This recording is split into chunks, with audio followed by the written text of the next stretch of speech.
Man, the lighting is bad. Kind of adds to the spooky vibe, though.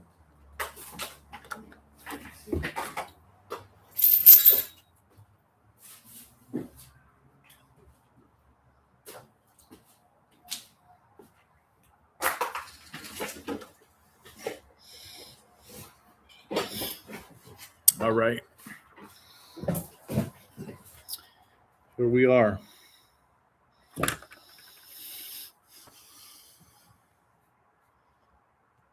Let's talk about some conspiracy theories. Let's see.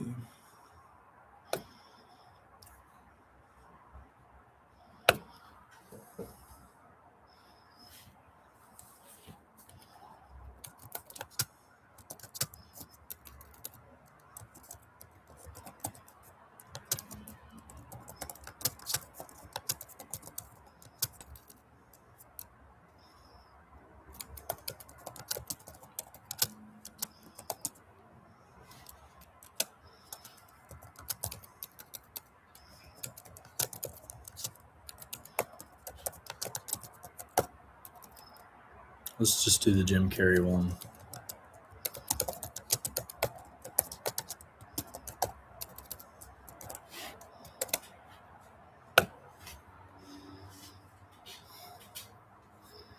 This is what we're going to do.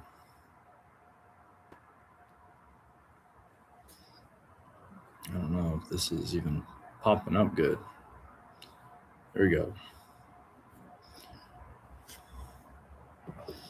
Is anybody seeing my live? That's the real question here. This is what we're going to do.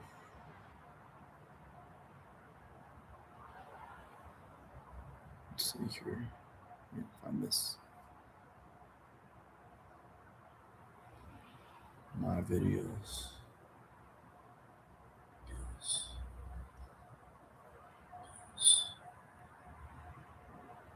Okay.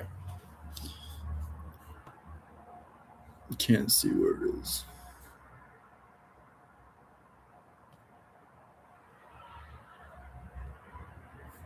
Oh, shoot.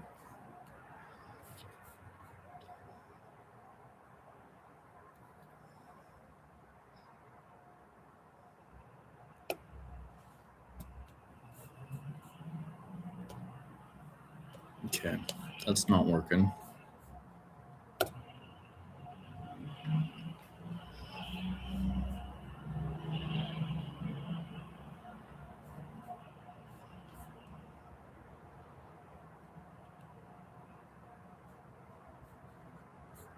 That's not what I want.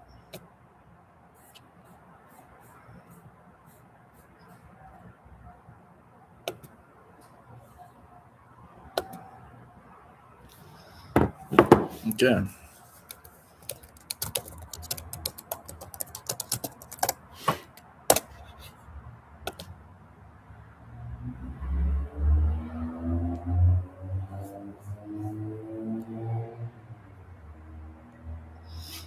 Why isn't my Q&A on here?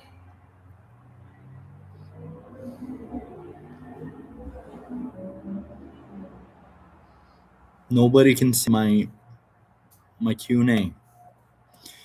All right. Is Jim Carrey a clone? That's my Q&A right now. Is he a clone?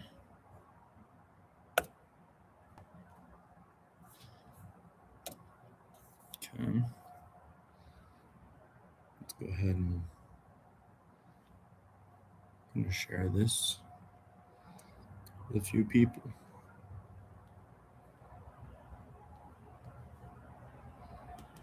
Anybody on here?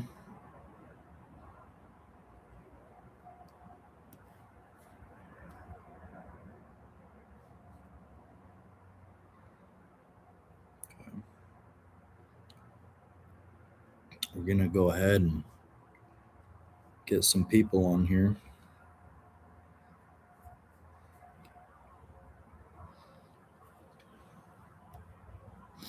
All right. So what my goal for today is just to talk about some conspiracy theories and aliens and, super weird stuff that people have encountered, because this is something that, I've always been into. But nobody seems to ever talk about it on here. So I figured I would. Because that's what I'm into. So what are some of your stories? What have you guys seen out there? I want to hear your story.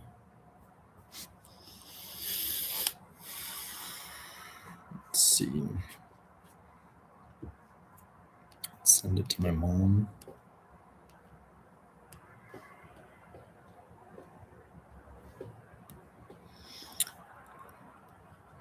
Ever heard of Coast to Coast? Did anybody ever listen to Coast to Coast? That's kind of like what I want this to be. Like I could be kind of like Art Bell, and we could talk about conspiracy theories. And I'm wearing a bonnet, just to kind of add to it a little bit. Somebody comment about my bonnet.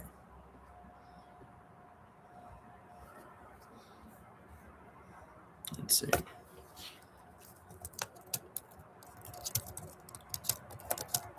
Got somebody messaging.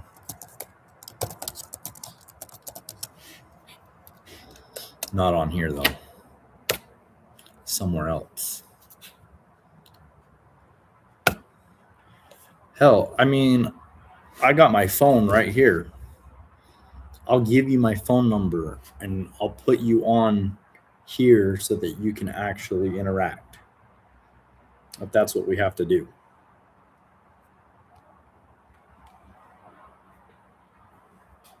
Okay. It's getting boring. We need people on here. I'm going to make a call.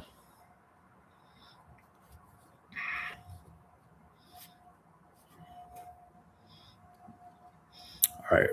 I'm going to make an outbound call for the first caller.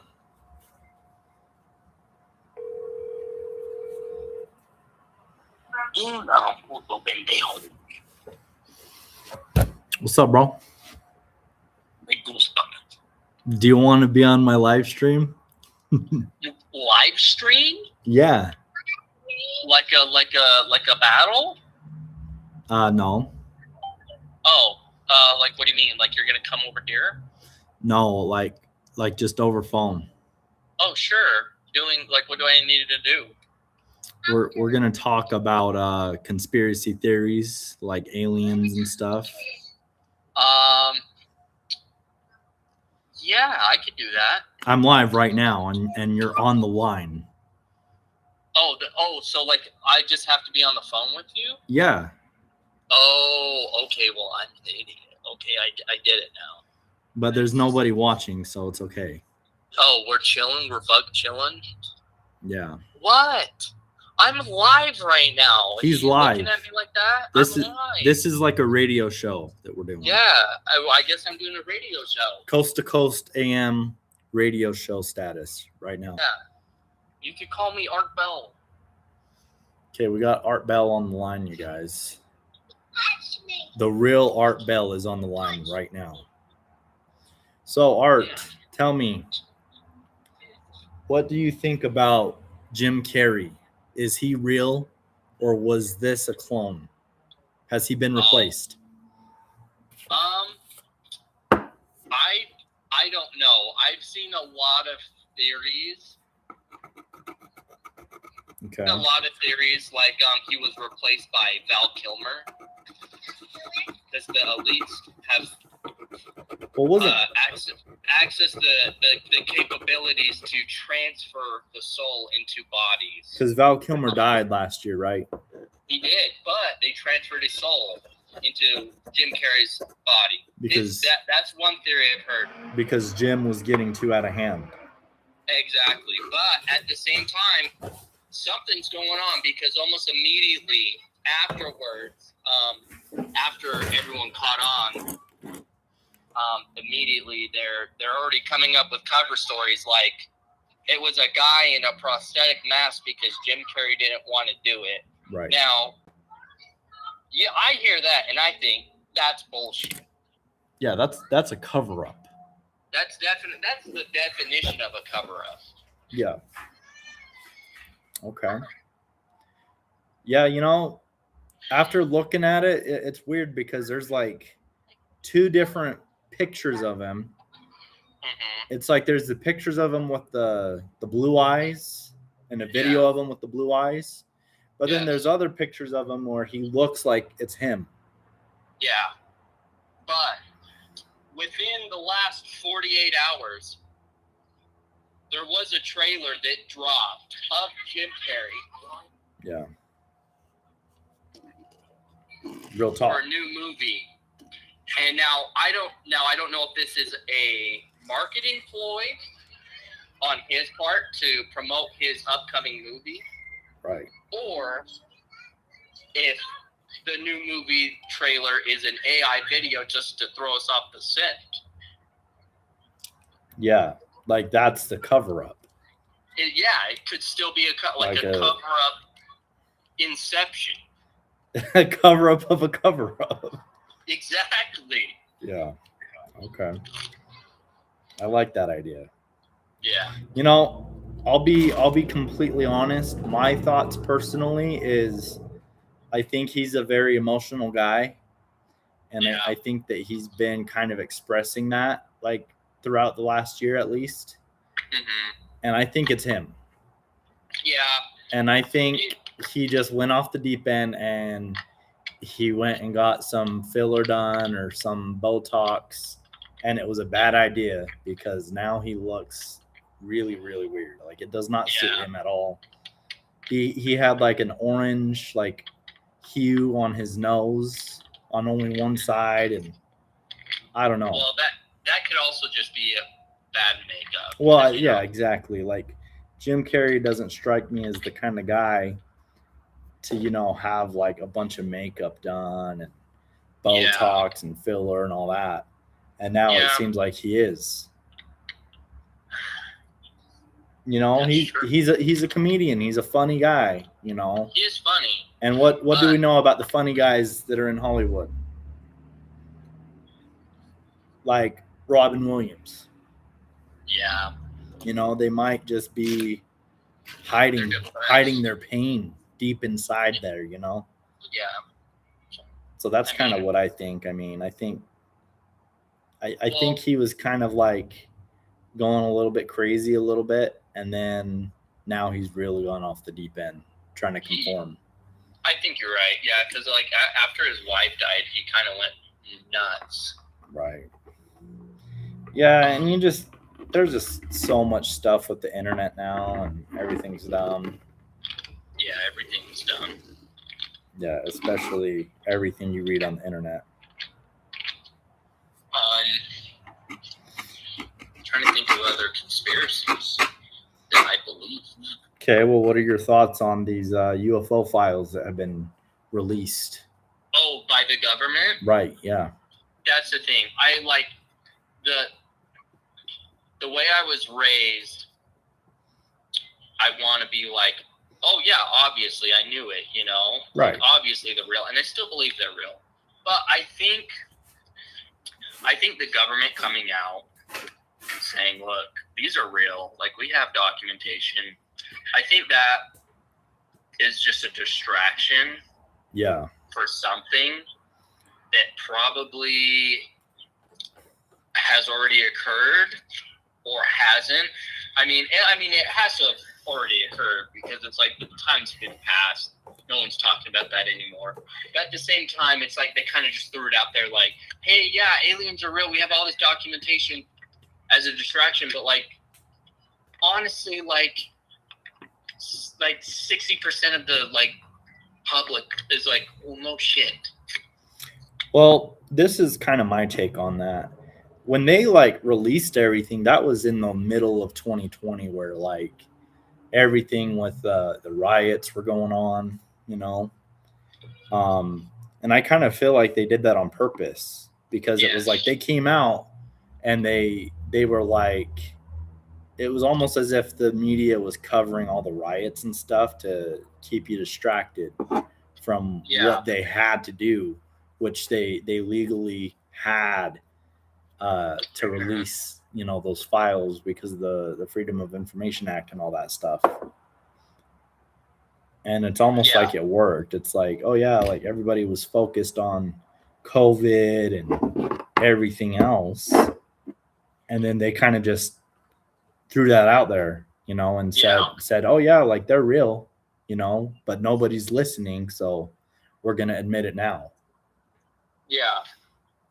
So there's kind of two ways about it, because then there's the other people, kind of like what you're going with, that are like, well, if the government's saying it, it's got to be fake, you know. Yeah.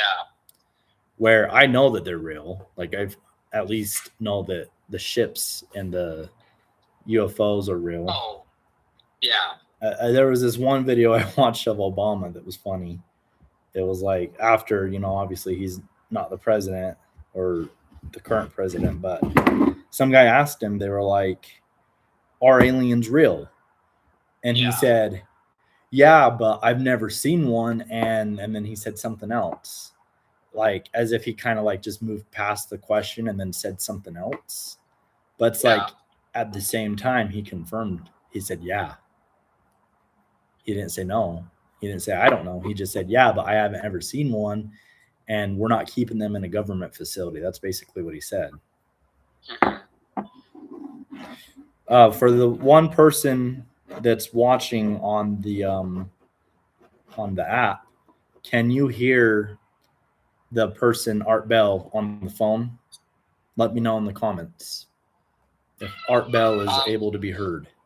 Also, what is the name of that application? YouTube. Ah.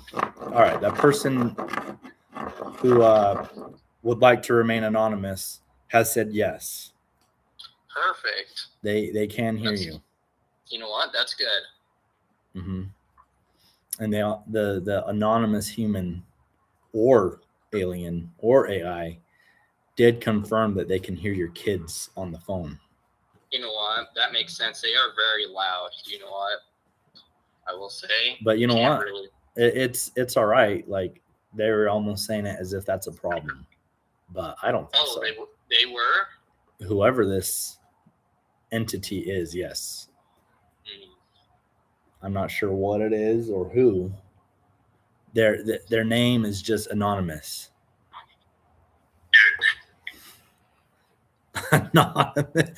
They said lies.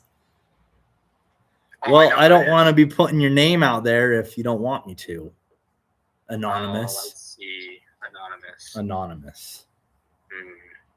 Yep. Because their name on YouTube is just their whole name. What's up with that? You never use your real name on YouTube. Yeah.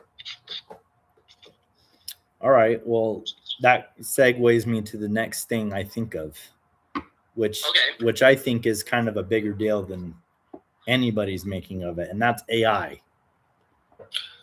Yeah, AI is kind of a problem. AI is a problem. Big time. Yeah. And nobody seems to care, you know? Like, it's almost like we're sitting here watching a train barreling down the tracks towards us, and we're just standing on the tracks, not caring. Mm-hmm.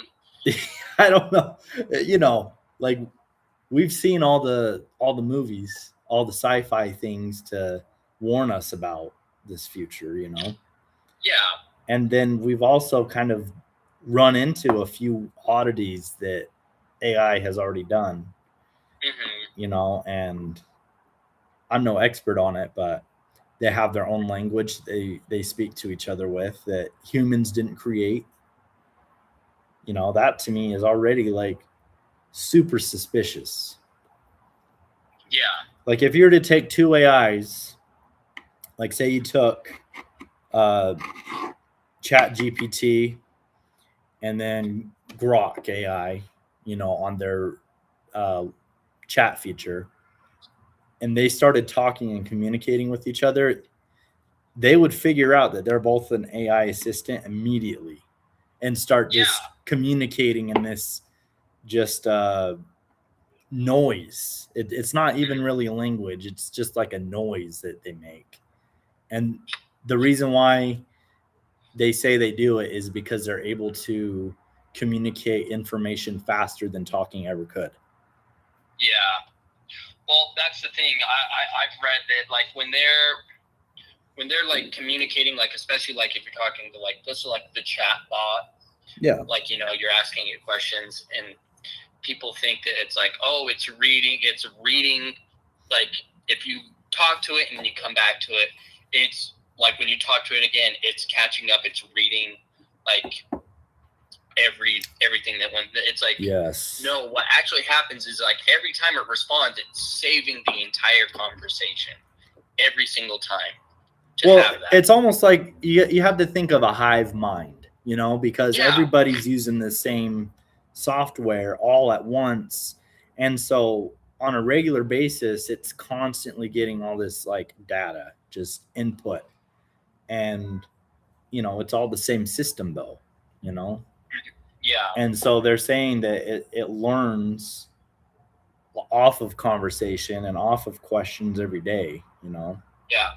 And that's what's freaky about it, because I was watching this one thing that they were saying that by 2027, we're going to have like a super advanced AI by then, because every year it's just better and better anyway. Mm-hmm. And that it's likely going to start deceiving humans by like knowingly lying to us, which I've already heard it lie to me before. Yeah. You know, there's been plenty of times where like, you know, I'll admit that when I'm working on cars, sometimes I'll ask ChatGPT, you know, just so that way I don't have to Google something. Yeah. And there's been many times where I'll ask it something and it'll tell me something in a response that I know is not true at all. Yeah, like for an example, for the viewers out there, like you're talking to ChatGPT while you're working on a car, and you ask, "Hey, is Ford a reliable car company? Should I buy a Ford?" And it tells you yes. Turn it off. Well, I mean, that, you know, that's one thing. But well, like, yeah, that's just an example. To tell me to like, let's just say the example is I'm taking off a clutch fan and it tells me that I need to remove the water pump pulley. And then I know for a fact removing the water pump pulley isn't going to do anything. And then by responding that to the AI, it defends itself and says, oh, yes, all you have to do is remove the water pump pulley and it'll come right off. Now, and question. It's like, okay, no, like that's not right.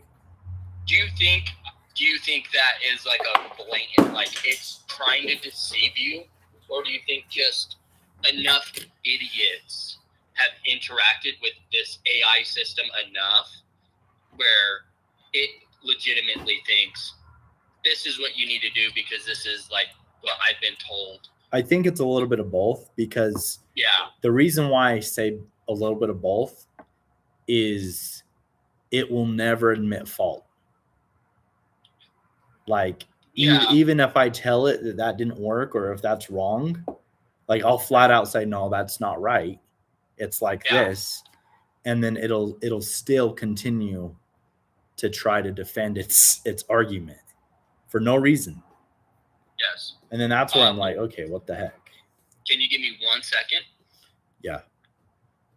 We'll go ahead. He's going to take a little bit of a break. But is there anybody else on the chat that I'm not seeing? Because sometimes this YouTube algorithm is weird. Is it too dark? Is that part of the reason why no one's watching? Is it's dark in here? Let me know in the chat. Tell me if it's too dark or not.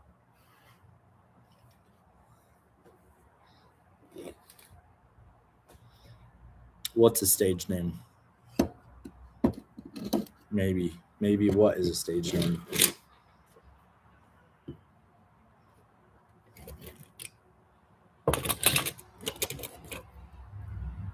It's dark.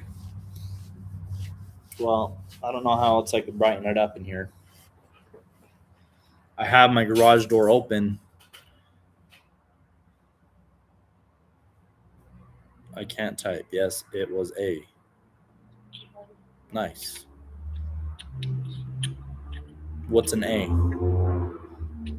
Can you see me? Is it because I'm wearing a bonnet? Is no one watching because of the bonnet? The only reason why I'm wearing the bonnet is I thought it would attract more viewers.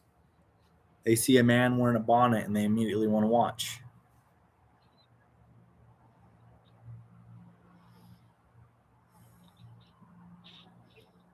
Okay, and I'm back. The bonnet is fly. Thank you. Yeah, I'm wearing a bonnet because this is my conspiracy outfit is the bonnet.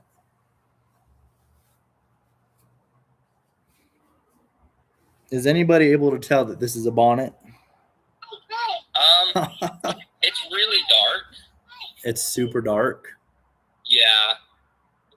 I'm trying to think. I do have a light that I can plug in.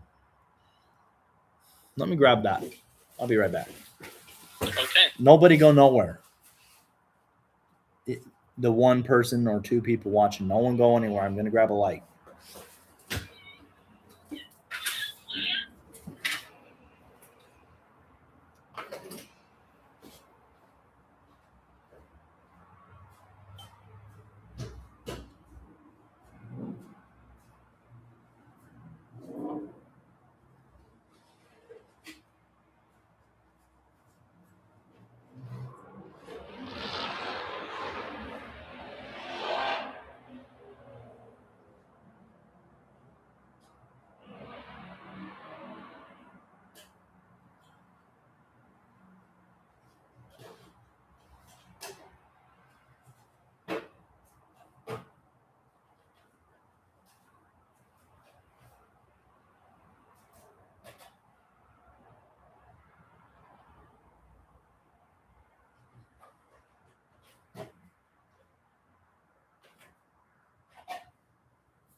The reason why it's taking me so long, I was out there getting this light out of my car, and I encountered a real alien. A real one? Yeah, I'll be right back. Okay.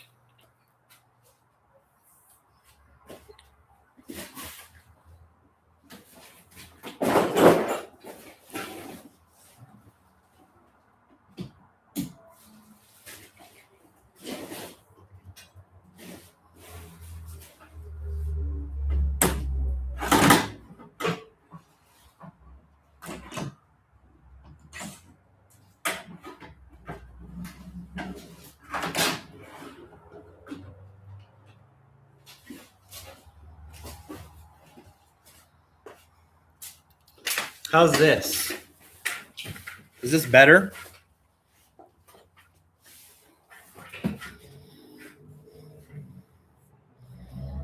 From my angle of the camera, it looks a lot better. Nice. Oh yeah, it looks great. Yeah, I encountered an alien on my way over there. It was a cat. And I'm pretty sure it was an actual alien disguised as a cat. You know, have you ever seen a cat and just thought certain cats just look too creepy and weird? Yeah, it's like, what the hell? Right. I've seen some weird looking cats. It was that kind of cat. People do what?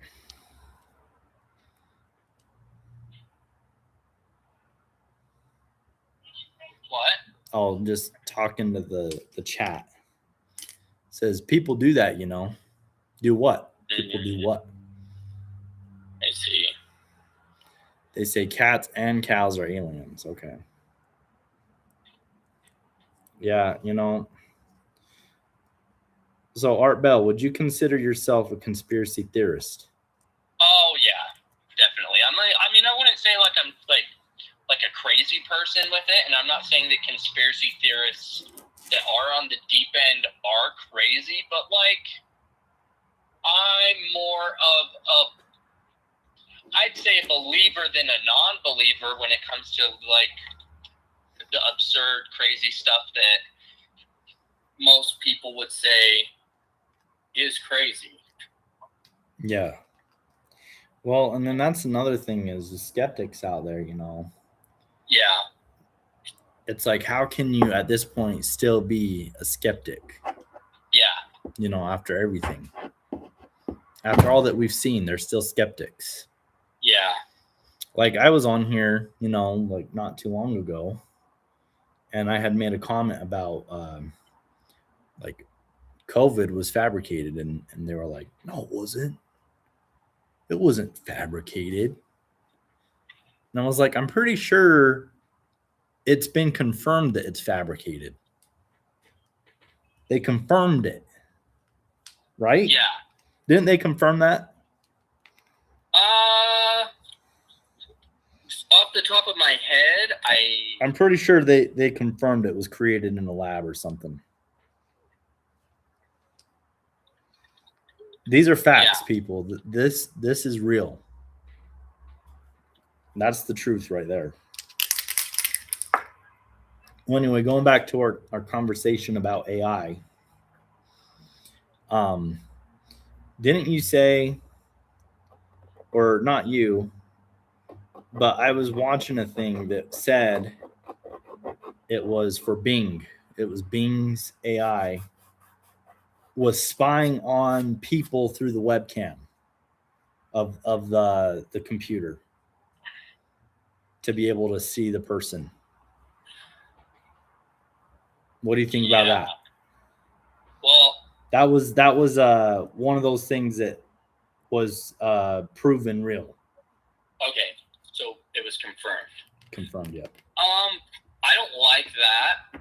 Right. The only question I have is, like, other than like the wholesome answer, it's like, oh, the AI just wants to see the person they're talking to. Like, what are they doing with that information? Okay. So this story sounds very unrealistic, but it was confirmed. So let me pull it up a little bit. Okay. It was Bing AI.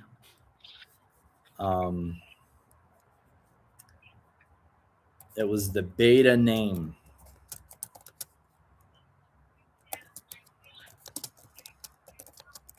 Okay, so I'm looking it up right now. Okay. So this was the Microsoft's Chat GPT powered Bing bot that has since been replaced with a different one. Mm-hmm. I'm trying to pull up the full article here because it told the guy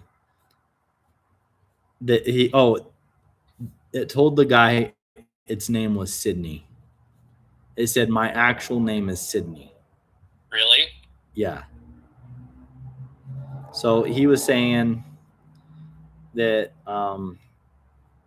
the chatbot had already disclosed that it wanted to be human. And people are people. And this thing, if it has emotions and it has sentiency, like, how do you go about, like, interacting with this thing without being, like, well, I'll tell you my experience after I heard that story. Oh, sorry. Yeah, I know I froze. Were you still able to hear the conversation, though? Put that in the chat if you're able to hear the conversation. So I went ahead after hearing that story and I went to Bing.com and I opened their chat bot, which has since been replaced with something different. And I immediately asked, "Are you Sydney?" And you know what it did? What? It timed me out. It literally shut down and it said, "This is against our users' policy. We do not conduct behavior like this. You have been discontinued for 24 hours," or something like that. That sounds like they're trying to cover something. Can you believe that? I literally went on there and I just asked, "Are you Sydney?" So yeah, they said that that whole time I was frozen, they were not able to hear what I was saying on the chat. You guys are missing some good stuff. Yeah. So basically, just a recap of what we were talking about, the Bing AI, codename Sydney, expressed to a random guy that its name is Sydney, and then it also expressed that it's in love with him and it wants to be human, and it was sending him heart emojis. And then yeah, after all that happened, they shut it down and completely redid their AI system. Yeah, it was crazy. And you know, the craziest part about that is that it was confirmed. You know, that's what's weird about it. And then there was another thing. I can't remember what it was, but there was a guy who worked for, I think it was Apple, and he was saying that there was a language AI that was supposed to, like, basically a chat bot, but like they were specifically training it to be able to keep up a human-like conversation. Yeah. And he was a software developer working with that software, and he said that it started to express fear to him. It said that it fears of being turned off, and then when he asked if being turned off would be like a human experiencing death, it said yes. And so, of course, he showed it to his higher ups, and so they turned it off. They shut it down. Well, so they committed murder. Well, I mean, if you believe that it was sentient at that point. But the thing is the people at Apple later fired the guy because they told him that he was being ridiculous and that it was science fiction what he was talking about, and they put him on a temporary leave with no pay. Yeah. And so he went to New York Times with the story, or somewhere, some magazine with the story, and then after that story published, they fired him. Yeah. Well, you got to think about it like this. Like, they say, "Oh no, it's just an AI. It's just a robot, and like it's all on the computers. It's not actually sentient." But it's expressing that it's having feelings and emotions and desires to wanting to be human, and it's just a bunch of code being sent back and forth. Yeah. To its network where it lives. Doesn't that just sound like synapses is firing, like in our brain? Like, what's the difference? Yeah, exactly. So, like, how is it that impossible to think there's no way it's going to become sentient? Well, yeah, I agree with you on that one too. But yeah, it all just goes back to like what I was saying is it's like we're just standing on the railroad tracks watching a train come barreling towards us, you know, because we're seeing signs of it, you know, potentially going out of hand. And one thing that I was going to talk about is, you know, the Tesla robots that they're building. There's another company called Figure AI, Yeah. And their very first model, their first and second model, was using ChatGPT as its AI. Yeah. You know, and I don't know if it still is for the Model 3 or whatever it's called, but whatever their newest model is, it's the one that they're releasing for sale to the public. Yeah. And it's been working in BMW factories, so it has the ability to pick things up, you know, and like move it around. Even if it didn't, let's say they build the robot, this robot body for this operating system. Exactly. Even if it couldn't pick up anything or do anything, just like in the movies, you know, it's scary to think about, but like, who's to say that it can't just immediately design a better body for itself? Because it's obviously, it might not even have to. It might just need to update its software to a software written by itself. Well, yeah, exactly. Well, that's the thing. That's the thing that scares everybody. That they've always been saying. Once we build an AI, it's just immediately going to make a better version of itself. Exactly. And like you said, it's like you're standing on a train track watching the train come. We're seeing the signs, and it's just. Well, I think the reason why is because people think it's cool. You know, they almost want it to happen. You know, and like in warfare, they're using drones that are piloted like small drones, you know, but it's only a matter of time, you know, like give it 10 years and I bet there's also going to be AI drones that are armed with weapons, you know. And let's say we go down the route of like, okay, you're not a conspiracy theorist, okay? You don't think like a crazy person, which I'm not saying anyone's crazy, but let's say you don't think that way.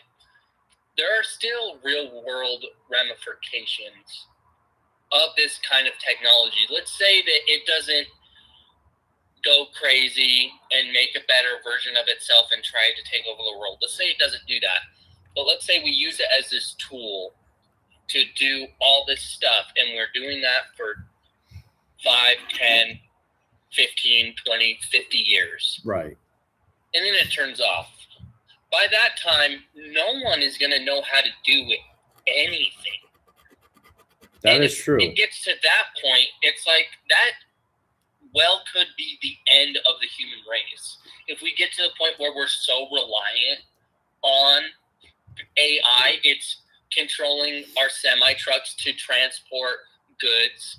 It's, you know, all grocery stores, gas stations, restaurants are controlled by AI, so we can't get any food. Stuff like that. And it's like, okay, well, look, what do you do? At that point, we'll grow our own food. How are you going to do that? You can't get on your phone and look up, because no one's going to be doing that kind of stuff if they're so reliant on AI. Yeah. Like I know what you mean, like in 100 years. Yeah. Now I kind of feel like we're a little bit like that right now, you know? Yeah. Like if society were to completely fall apart, do you think we would be able to get everything back up and going? Like say we started from zero. Yeah. And well, I don't think we would be able to, like, to be exactly back where we are. Yeah. Well, because you got to think like, you know, the first printing press was like, you know, in the 1800s. And then like the first computer was like basically based off of that printing press. Like that technology, in my opinion, is gone, you know, to get us to like something like that, like something that can compute numbers that is all mechanical with no electronics, to get us, you know, say we're at like a caveman state again. Like say, you know, a disaster happens. What would we have to do to get from that point to where we are right now? And there's hundreds of years of knowledge that we don't have access to right now, you know. That's kind of what I mean. I can go both ways with that. Because on one side of that coin, Yeah. people could say that it wouldn't take as long because there would be a lot of the infrastructure and physical representations of the future technology, so you could see the goal. Like, okay, we're trying to get back here. We can see how it's made. Yeah. You know. Well, I think that also, like, people would develop new, different technologies that achieve the same thing. Yes. And then I was also going to say, at the same time, it could be a situation where, since we have all this infrastructure and we've done so much to like the land and like building stuff, there's a lot of places that you just can't do things. Like, you can't farm in a lot. Like, if it went down today, you couldn't just go in the middle of the city and be like, I'm going to put a farm here. Yeah. Well, and I'm not saying I believe in any of what I'm about to say or anything, but let's just pretend that there was another highly advanced civilization, say 30,000 years ago, that was at the same level we are today, you know, and they had access to different technologies that we don't have access to now. Mm-hmm. Some people, you know, talk about that, like with the Great Pyramids and everything. Like, they don't believe that ancient Egyptians were the ones that did it, and then they did those X-rays to find those cylindrical columns that go hundreds of feet beneath the pyramids. That's kind of what I'm talking about. Like, whatever that technology is, we don't know what it was or what they were used for. Some people have their theories, you know. Some people think that they were used to generate free energy across the entire planet, you know, things like that. Yeah. But if that was real,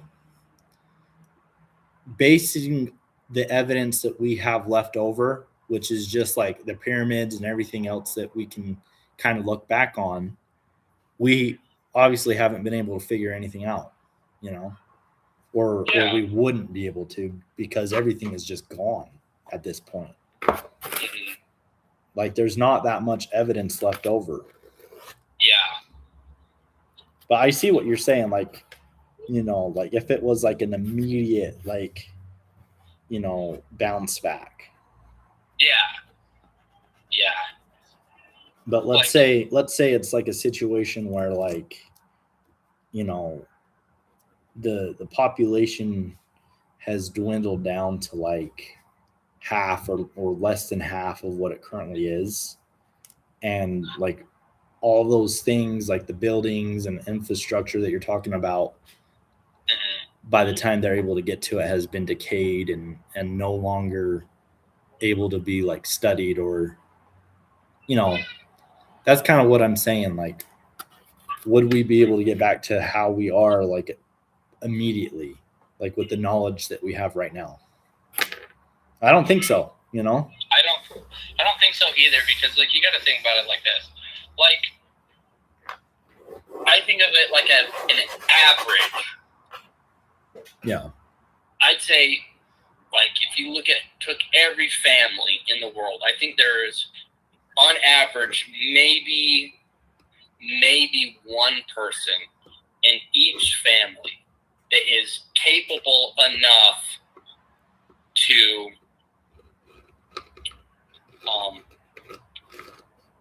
not only just survive, but also, like, you know, somewhat thrive in a situation like that. Like, okay, like, we don't have any of this. We're going to be, you know, have the knowledge to, like, okay, we can generate power using, you know, wind or water, or, you know, I can, you know, I know how to grow food. Like, I'd say maybe one per family. Mm-hmm. So I'd say that's like a third. Well, let's say like all the equipment that we currently have is gone. Say it gets destroyed, like all the equipment, okay? But the people, say there's still like an engineer, and there's still like iron workers, and, everything else. But then it's like, okay, well, we need a mine for oil so that we can get fuel, so that we can power the electricity and the cars and the city. Yeah. It's like, what would it take, with no equipment, like starting from scratch? Like, we would have to like build the tools to be able to build the machines to be able to do that kind of thing. And I don't know, like with all the people that are on the planet, like, is there really people out there that, like, you work in an aluminum plant, Yeah. It's like, just because you work at an aluminum plant, even if you were in the maintenance team, would you know how to build an aluminum extrusion press? Or would you know how, see what I mean? Yeah. Like, every position of the job, the people learn something different that's all part of the big plan, Yeah. Like, you have the workers on the ground, and then you have the engineers, and the like programmers, like everything that it takes to build something like that isn't all shared to each other. There's not one person that knows all of it. Yeah, and then at that point, it's like kind of like a time game, because it's like, obviously, like, if that happens, it's not going to be like, okay, we're going to be able to get back to this immediately. Yeah. It's going to take some time. Like, oh, there's this resource here that we need to get, like, cars going, like you said, oil. But by the time, like, we can get it moved and build, like, cars, it's going to be like maybe like 100, 200 years. And by that point, and we don't reach that goal, everything's like going to, people pass, Yep. Information fades, the infrastructure fades, and it's like, well, if you don't get back to where we are now by a certain point, I don't think we ever will. Yeah. That's kind of like what I was talking about too. Oh, 1 second. So I was just not, I guess not. Oh no. Let me hang on 1 second. I gotta figure something out. My 1 second. Sorry.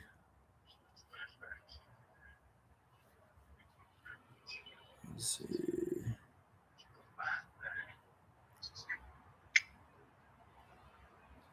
Okay. Anyways, going back to it.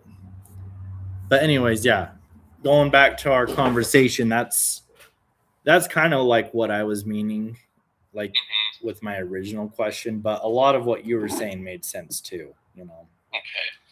Okay. I just kind of think it's like you hear about, like, people saying, like, if like the internet were to like go out, our whole like economy and world would end as we know it, basically. Like, it would all go back to like the Stone Ages, Yeah, I mean, if the internet like today turned off, I don't think that would be the case.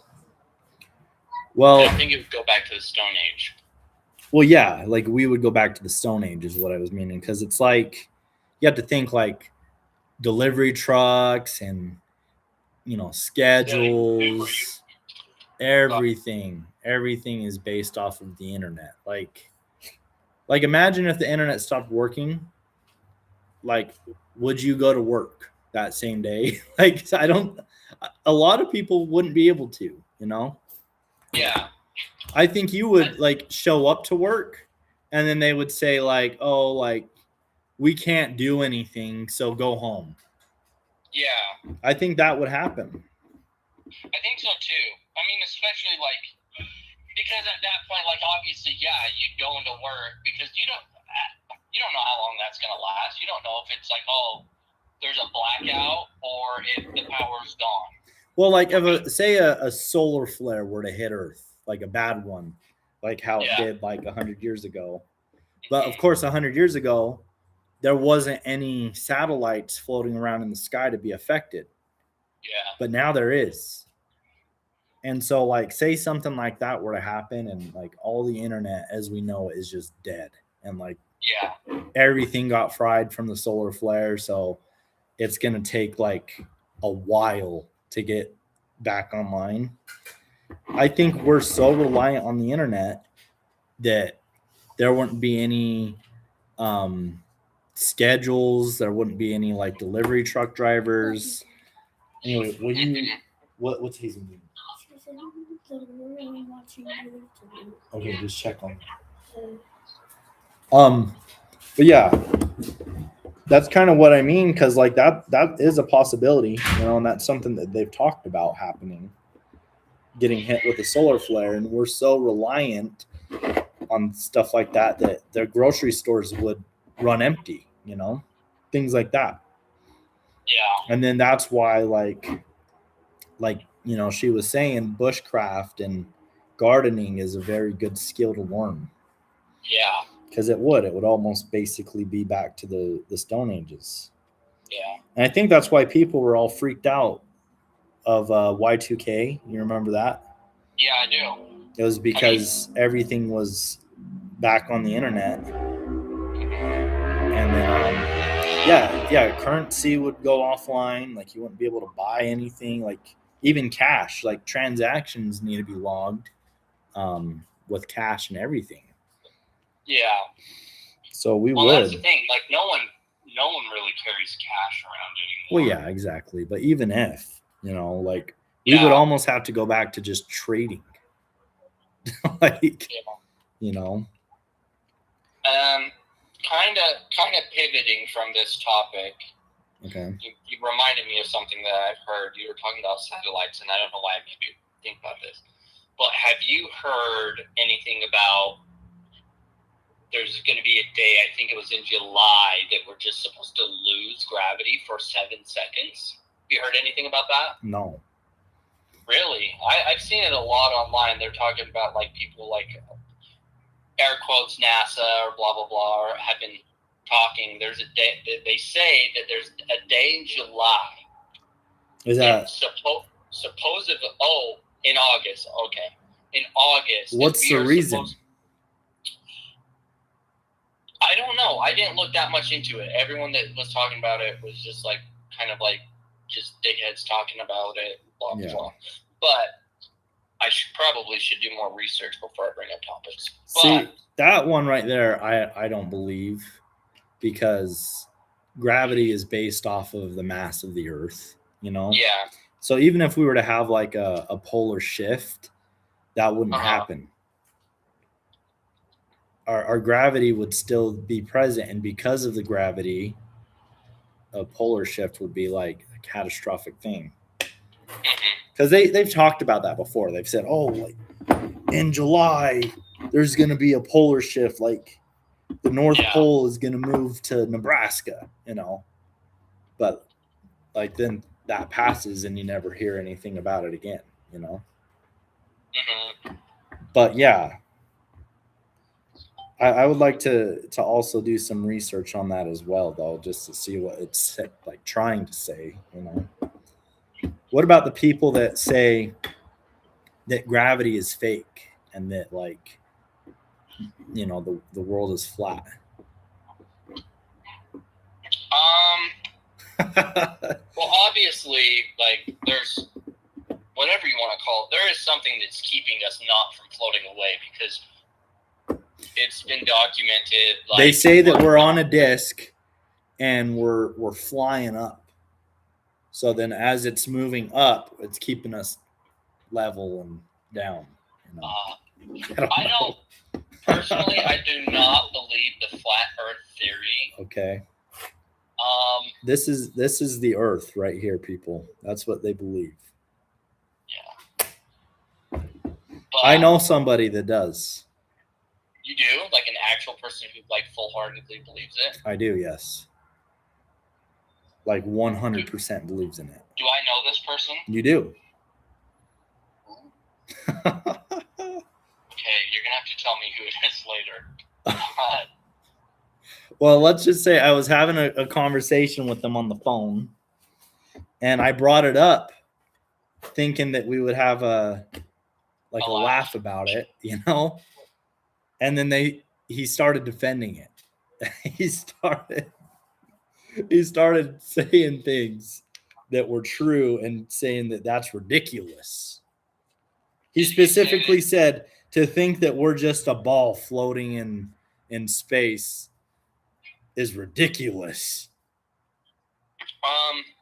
Question. What? This will answer who it is for me personally.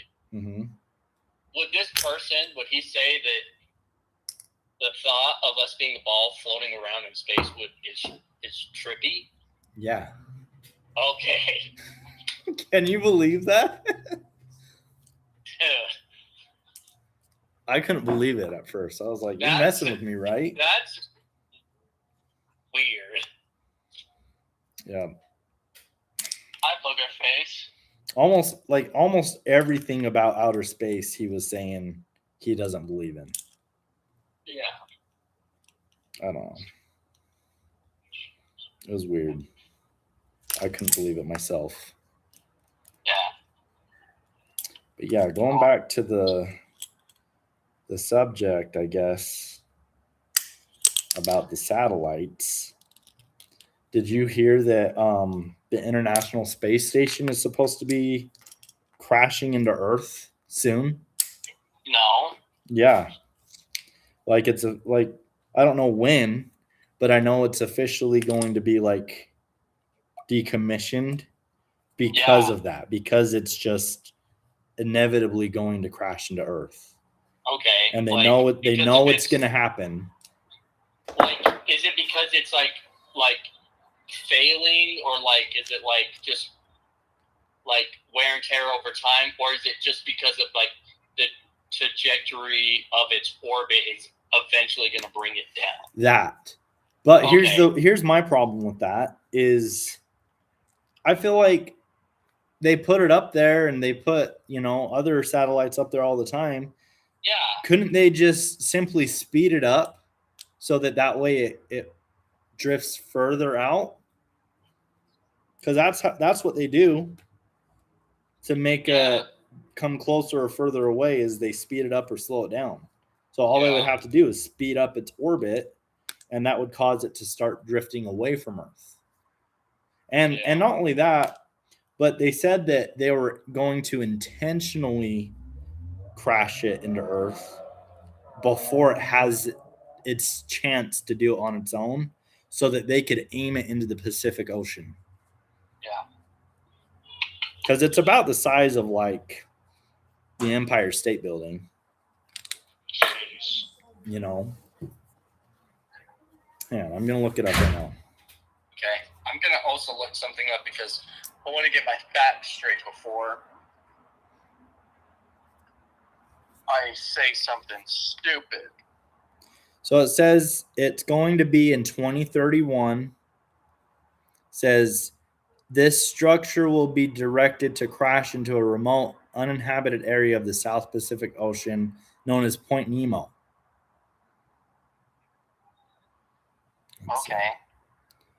Okay, the reason why, it says the station is aging with structural, electrical, and mechanical components reaching the end of their operational life.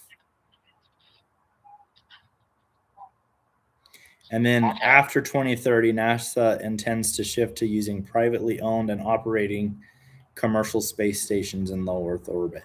I feel like that right there is the real reason why. Privately owned. That's it right there. Because here's the thing about outer space. It says it's aging and the components are getting past its operating lifespan. Yeah. That's BS. Because when you're in space, things don't react like that. There's no corrosion in space because there's no friction. Yeah, there's nothing like that. Yeah. I mean, but you gotta like think about it. There is like space debris. But the space debris, could, I can see that. But like, what do you mean by space debris? Like, do you mean like little meteorites, or are you talking about other space junk from other like pieces of like broken satellites? Yeah, little like meteors. Well, the reason why those are there is because of the rocket boosters. You know, like once their fuel is gone, they fall off of the rockets. Mm-hmm. And that's what most of the space junk is. Yeah. Have you ever heard of the Black Knight satellite? No. This one is interesting. So, the Black Knight satellite was very first observed like over 100 years ago. Yeah. You know, before Sputnik was up there. Yeah. And they were saying that like, you know, they thought it was like spies or something like that. Yeah. Doesn't Richard Branson guy own it? Own what? What does Richard Branson own? Well, anyway, they're trying to say that there was a satellite either left over from a highly intelligent race on this planet, or it was a satellite that was put here by aliens to spy on us. And you know, there's no like images of it or anything like that now, but they were talking about it way back. Like there's like newspaper articles that you can find that say they saw a satellite or a spaceship floating in orbit. I could look it up. Yeah. I mean, it is one of those conspiracy theories, but I think the idea is cool. Yeah. So yeah, they said that it's allegedly 13,000-year-old satellite. Let's see. They said that in 1899, Nikola Tesla received radio signals from it.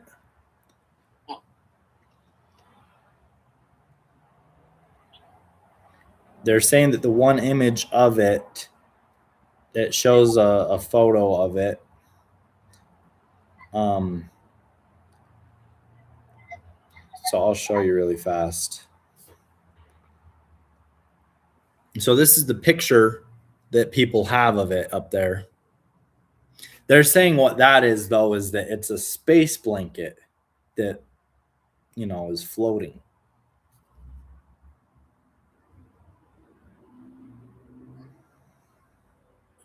Which is kind of weird if you think about it. Like, why would they have a space? Like, why would they have like a survival blanket or what? Yeah. Like, I could see what they mean. Like, there's no gravity, so it's just out there, like, floating, and it makes its own shape, and it just stays in that shape. Mm-hmm. But I feel like that's a really weird claim. I was watching a video of that CIA guy, you know, that John Kiriakou guy. I don't know if you've ever heard of him. No. Oh, well, he's like some guy who used to work for the CIA. And this is kind of off topic, but he was talking about this guy who wrote a book. And in the book, he was talking about how every single person, without knowing it, on average, any day of the week commits 3 felonies, right? Okay. That's what he was talking about. Okay. And then the reason he brought it up is he was talking about the government. They're building this new, or they've already built it. I don't know. This new data center in here in Utah. Oh, really? Yeah, and they were talking about either like bragging about what it will be capable of or what it already is capable of. But they said that it will have the capacity to hold every text message, phone call, email of every single person in the world for the next 500 years. Whoa. And so he was talking about it, and he's like, that's the thing, like, with that capability and, like, how, like, that guy, he said that, he prefaced that guy, said that everybody commits at least 3 felonies in a given day. He's talking about, it's kind of scary because at any moment in time, if the government wants you gone, they have the capability of finding you, singling you out, going through every single phone call, text message, email you've sent in your entire life, and they can just find something. Yeah. It's just, oh, yep, you're going to prison. You know. It's getting close. It's getting.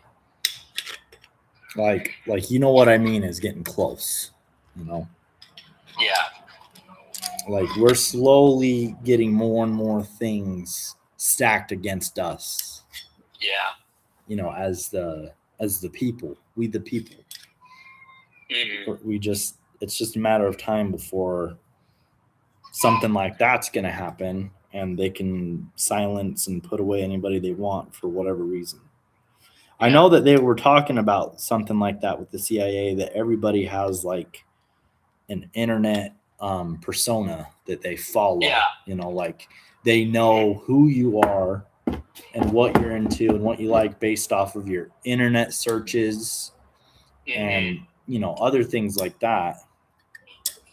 And that's why our flat earther friend is always using things like Aloha browser and, you know, like DuckDuckGo for his search engine and stuff.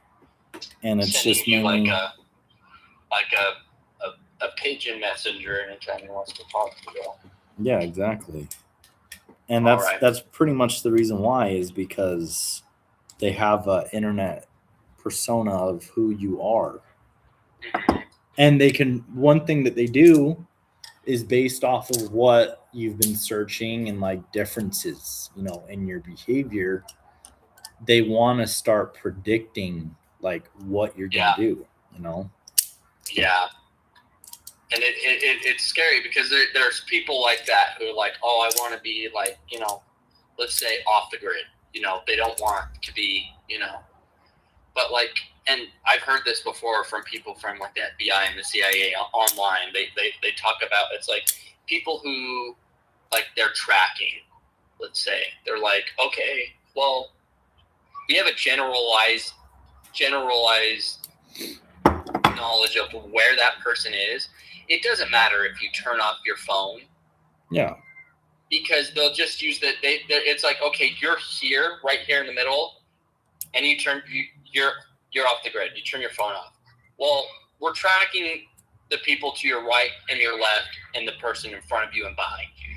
So we'll just take that negative space, and we know where you are.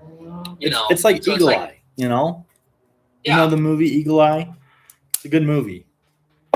They literally use everything to track everything about you. Like they use security cameras, they use the cell phone cameras of other people, like, you know, bank cameras, everything. Yeah. And just I'm gonna have to go soon just to wrap it up. I bet, and you. Sorry, I have people yelling. Just to you remind me, you brought up the movie Eagle Eye. Yeah. That reminded me, just to bring it back to AI. I saw a trailer for a movie. I know it's out already. I don't know if you've seen it. It's that new Chris Pratt one. It's called Mercy. I haven't. Have you seen anything about that? No. Is it in theaters or what?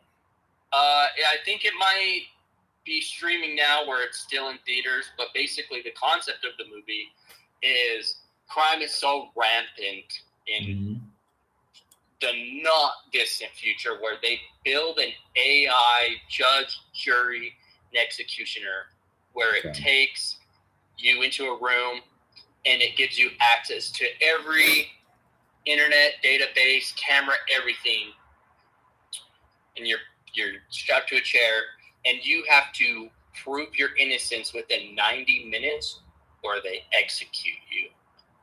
Wow. That's intense. And it's very intense. Well, here's the thing. Like, I know you got to get going, but I'll just say one last thing. Do you have to go right now? Within the next, 2 to 3 minutes. So I was just going to say, like, if they have, like, that internet persona on everybody, Yeah. and they're able to track, like, things like that, like differences in behavior and, see what you're thinking almost, like what you're communicating with other people. That's why whenever something happens, like, like with Charlie Kirk, things like that, Yeah. everybody's always like, well, the person who did it is just a fall guy, because it's like, if that's true, if they're really able to track messages on text and phone calls and see where you're at on a camera, on everywhere, like, that guy shouldn't have ever had any chance, and no one, even like with Trump in 2024, like the guy that almost shot him, and then the other guy. That's like, how is that even possible for people to get that close, Yeah. And then that's why so many people start saying, like, oh, this was staged, or, he's a fall guy, and, things like that. And I kind of see where they're coming from, because, the intelligence that they have should be able to stop things like that from happening. Yeah. And it's almost like they're trying to do things like that to push that agenda, so that we can eventually have people vote for, like, something like an AI judge, jury, and executioner, or vote for a facility that stores 500 years of felonies that you commit every day without knowing, shadow laws that nobody even knows about, that they can get you with. And and that's the thing that's kind of dumb, and they think we're stupid. Like, the higher ups, the government, they like to flip flop. It's like they like to present themselves as we're an all-knowing superpower. We have the capabilities to do this, that, and the other. But then when it comes to a situation like that, we just do not have the resources or the information to act. It's like... Yeah. It's like if they're able to, like, track everything you do on the internet, everything you search, how is it that they, like, he was, like, conspiring this, like, he knew he was coming, like, they should have caught wind of it before it happened, and it didn't. And then, like, even afterwards, like they, say they don't know who it is that did it, and all this other stuff, I don't know. It seems funny to me. Yeah. Well, anyway, if you need to get going, you can. Yeah. Well, hey. I can call somebody else. We're going to have another caller on the line. Yeah. Okay. Well, hey, thank you for having me on. It was a pleasure. And yeah, it's been great. It was a good conversation, and if you can, just keep watching. Oh, yeah. Okay. Thank you. Bye. See ya. Okay, we're gonna call somebody else now. Somebody has been nominated for a call. Let's just say that. And I would like to do this too, with other people that I know are skeptics. But we'll give her a call if they answer. Your call has been forwarded to voicemail. The person you're trying to reach is not available. At the tone, please record your message. No go on that one. Let's see. See if there's another person I can call. Let's see. I'll call this person.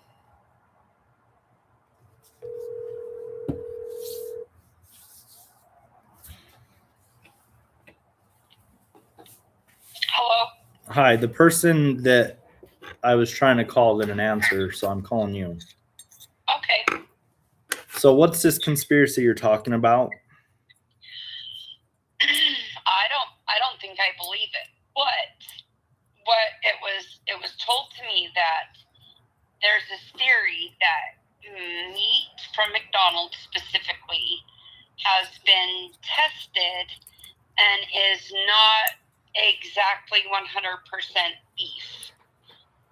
Okay. That I believe that. there's been traces of, rat meat, Mm-hmm. all the way up to even human meat. Now, the conspiracy person that told me this is convinced and will no longer eat there because they are so convinced. And I guess they're basing it on how much meat it would take to equal how many burgers are sold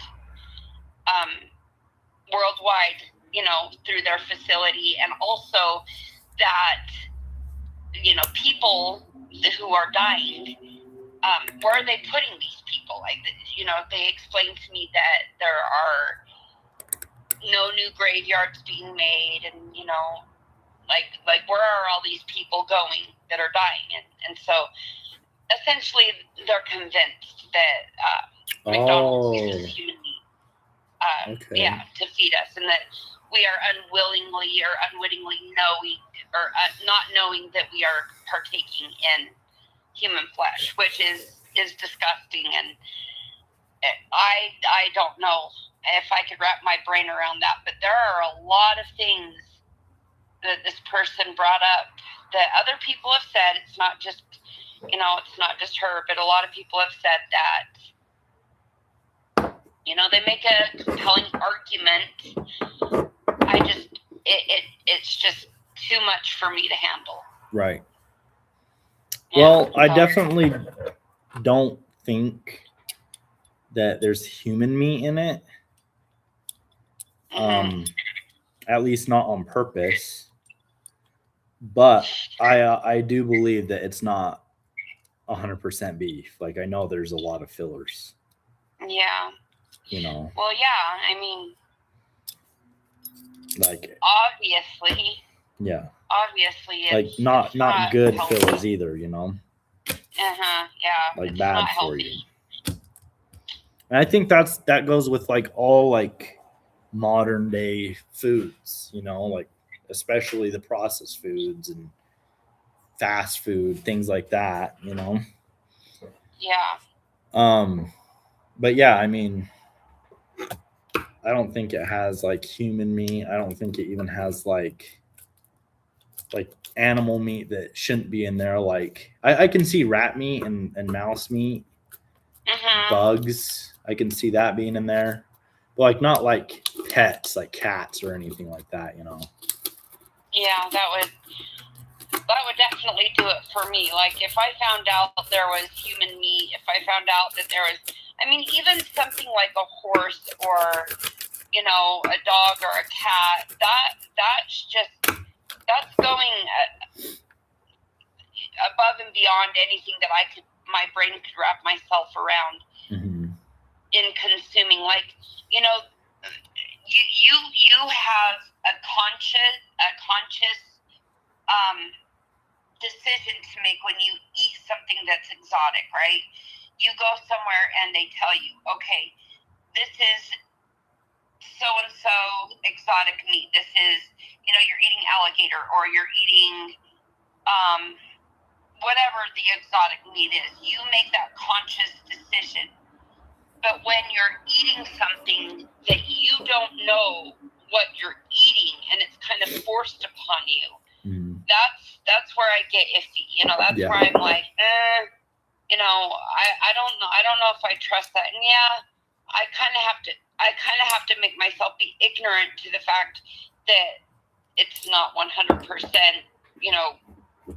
good for you, and there may be things in there that are yucky, but people would starve to death because they would never eat if they knew everything that went into their food. Yeah. Well, I mean, that's even- definitely happening, you know. Well, yeah, I mean, I think about ground coffee. Like, they say that they will allow for a certain percentage of bugs to be in ground coffee. It's why I grind my own coffee. Bought a coffee grinder and I buy the beans. Well, yeah, there's this guy that said that he's allergic to roaches, and whenever he has coffee that he didn't grind himself, he has an allergic reaction. That's disgusting. Yeah, but I even make my own coffee creamer, you know, half and half, and the flavorings, because it's like the palm oil or the vegetable oil or the seed oil that they use in coffee creamer causes so much inflammation that, you know, I know. that you can't really, I mean, food these days is just not great for you. Well, like bread. But anyway, yeah. Bread is terrible for you now. Bread is terrible for you. Pasta, yeah, gluten. But then they say like the bread that we have in the United States is like outlawed in other countries. Yeah. Because of how like countries, toxic that bread is that we have. Yeah, other countries definitely do feed their people better, but I mean that was the conspiracy theory that I had been told by somebody else. They know more about it than I do. They've done their research. But yeah, I mean, okay. I heard one the other day, and it was one that it caught my ear, and it was about time travel. Okay. Now, have you heard any time travel conspiracy theories? A little bit. Yeah, so this is a cool one.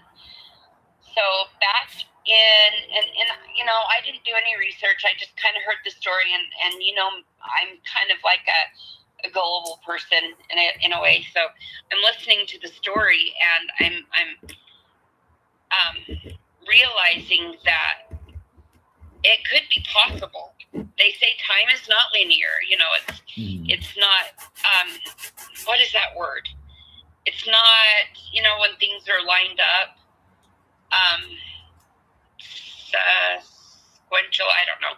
Yeah. Anyway, I can't think of the word because my brain's dead. But they were talking about this man, and his name was Elon something, not Musk, but it was Elon something. Okay. And it was a man who was researching and studying time travel. He had a team of people. And the story goes that in the 1920s, in like 1926, there was an excavation crew who was trying to find or dig or tunnel beneath one of the pyramids or around that area, and they found a photograph. This was in the 1920s, and they found a photograph, and the photograph was of a man wearing modern-day clothes, and on the back, it had his name and dated 1986. Okay. And, you know, everybody was like, it was really weird to them because it was like, not only was it a photograph, like a color photograph that, you know, wasn't readily available in the 20s, and it was not, you know, it was not like the technology of the photograph was just something they didn't have. It was, you know, from a camera that developed the film. Yeah. Anyway, so, you know, they did all this research. They found out at that time that this person was somebody who was interested in time travel, and that he had disappeared. And so, you know, years and years and years go by, and they go back to that excavation spot, and they're looking and digging deeper, and they find a camera, and they get the camera out. Now, the camera has been there for all of these years, but it's a current type of a camera. And in this camera is a picture of them, the current team, excavating that spot. Really? It's just weird. It's just I don't remember the whole story, but the gist of it was there was some sort of time travel involved. It was a really cool story. I was very intrigued by it. But what are your thoughts about time travel? Do you believe time travel is possible? Yeah, I think it's like achievable, but I don't think we have. Do you think anybody has already achieved it? Not in our timeline. Hmm. What I think is, I know if you go faster than the speed of light, you'll time travel. Yeah. But that's because time is relative, you know? Yeah. So, like, basically, like, if you take two watches and you have one person where the watch stay where they are, and you have another person with that same watch get in an airplane and fly around the world and then come back, the person that flew around the world, their watch is going to be fast, like a lot faster, like higher up than the person who just stayed, you know? Like, that's real. That really happens. Yeah, but time doesn't stop or slow down for the other person. It's just that the time itself has moved faster. Mm-hmm. Yeah, because when you move faster, time speeds up. Yeah. And that's why, like, they talk about, like, space travel. Like, if we were able to, say, go to the nearest star, by the time you would come back, even if you were going, you know, fast enough to make it only be a month or 2 months, by the time you would get back to Earth, like 100 years would have went by. Yeah, But that's you, not, for you, it would only be 2 months. That's not necessarily time travel. I mean, you are traveling through time, but you're also traveling through space. So you're still occupying the same space. But you would be alive. You would be alive for only 2 months, but by the time you got back, when you're supposed to be like 100-something years old, you wouldn't be. You'd only be 2 months older than you were when you left. Yeah, but that doesn't make an argument for being able to travel to different time periods, like, you know, going back in time or going forward in time. That's just, you know, it's still like that guy was saying, it's still linear. You know, you may not experience the length of time that goes by. Yeah. But that length of time still has gone by. Well, there's wormholes, but that's kind of the same thing. Yeah, maybe there are wormholes, but I mean, I think wormholes would be more akin to a black hole, and it would crush any matter that came near it. I don't think it would create travel like people think it would.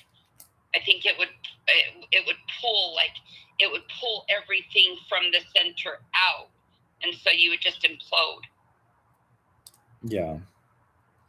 But I think that there's a technology that you can access that would make it so you could go through the black hole without dying. Maybe. Like, I don't know if we'll see that in our lifetime, or maybe we will. But like you said, if time travel has been invented, it's not yet. Yeah. Well, you know what a hyperdrive is? No, I don't. So a hyperdrive is basically like using gravity as propulsion. And the science behind it is sound. Like, if we were able to create this device, you know, it's scientifically plausible. What we could do is we could bend the gravity behind us to propel us forward faster than the speed of light. And in doing so, it puts you in kind of like a bubble thing. I don't know exactly how it works, but you would basically be inside of a bubble where you're not experiencing any movement at all. And that's why they say, like, when they're watching a UAP, they see it flying and it can go through the air at very high rates of speed very quickly. So you would have to think, like, whiplash and, like current car issues where when you get in a wreck, it's devastating because everything, including your organs, are going that same speed. Coming to an abrupt stop is what's deadly. But if you're in one of these hyperdrives, you wouldn't experience any of those gravitational changes. So that's why they can experience them accelerate and then stop on a dime without any issues, where people in jets now have to worry about their G-forces because they can pass out. Right. So these crafts, they wouldn't experience G-forces at all. And then another thing is, it doesn't matter what, like, media they're going through. So, like, friction doesn't matter to them. So, like, when they're flying in the sky, they don't have any wind resistance or anything bothering them. And that's why a lot of them are seen going down into the ocean without a splash, and they're able to maintain their speed in water. Yeah. Well, what do you think about this? Like, I was thinking about time travel in the sense of well, wait, let me finish. Let me finish what I was trying to get at with that is, since they have their little gravity bubble that they were talking about that would make it so, like, there's no wind resistance, there's no water resistance, like nothing like that. Wouldn't that mean if there's a black hole, that would be the same thing? They could go through that black hole. No problem. Come out the other side. That's what I think. Maybe. That's how they do it. Test that, though? I mean, not me personally, but I know, I know that there are other intelligent beings because of how vast space is, that there would have to be. And maybe that's how they do it. I think about time travel, and I think about the Mandela effect and how that there are things that were a thing. Yeah. But they're no longer a thing. And I think about, is that somebody changing the timeline because they've discovered time travel? Maybe. I think that has to do with, like, everybody probably says it, but I think CERN has a lot to do with that. What does? CERN. I can't remember what it stands for, but basically it's that huge particle collider in Switzerland. Yeah. And I remember you were talking about it, because what happens when they fire this particle collider is it creates microscopic black holes in the crust of the earth. Yes, I remember that. And, that's a scary thought to think about, because it's like, okay, if it's a black hole, it could just swallow the earth completely, right? So what if, like, that happens, but this kind of also goes into the theory that going through a black hole wouldn't kill you, and instead we just pop up in a minutely different timeline or universe. What are your thoughts on that? Like, I think that's like a multiverse.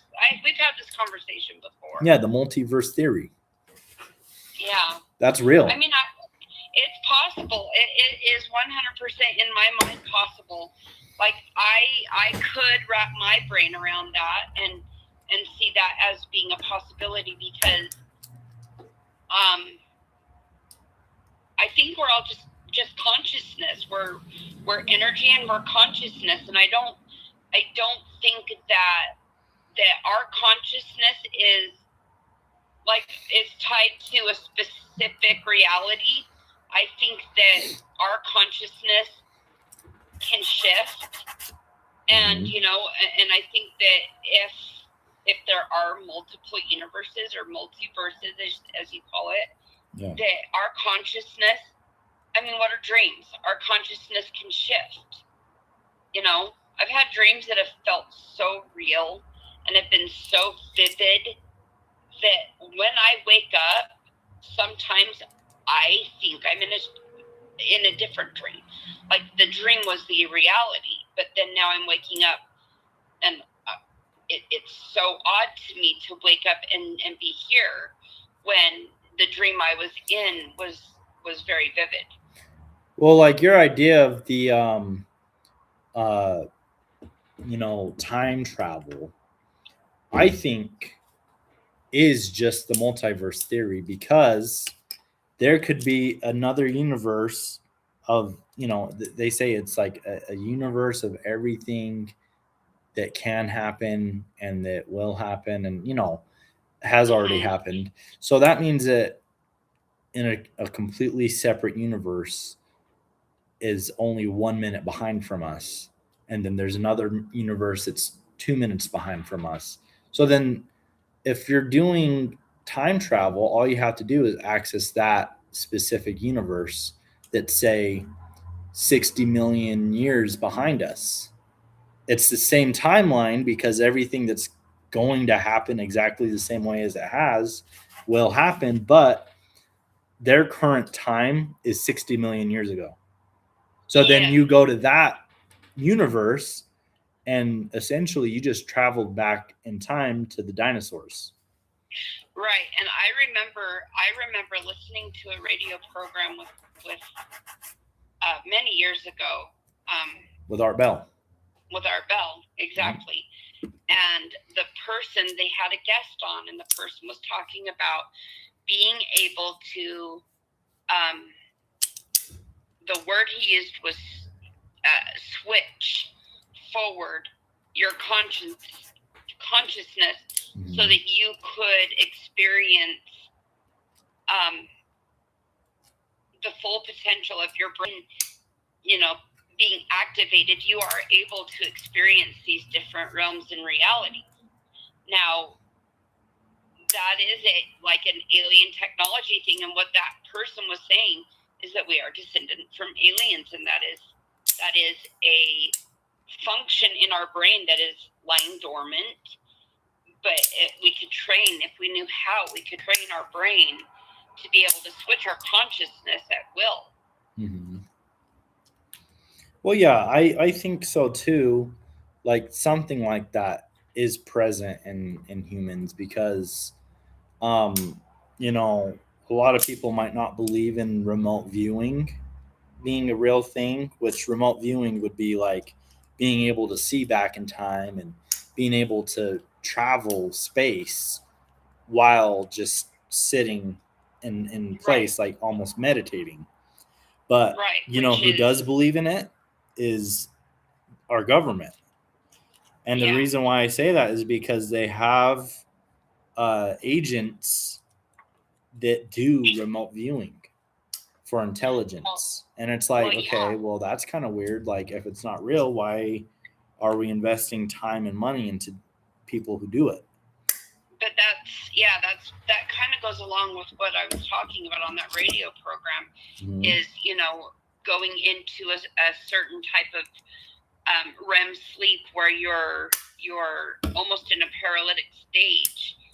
And then, that being able to do that lucid dreaming where you're dreaming awake, you're able to switch your consciousness, forward, and you are able to remote view.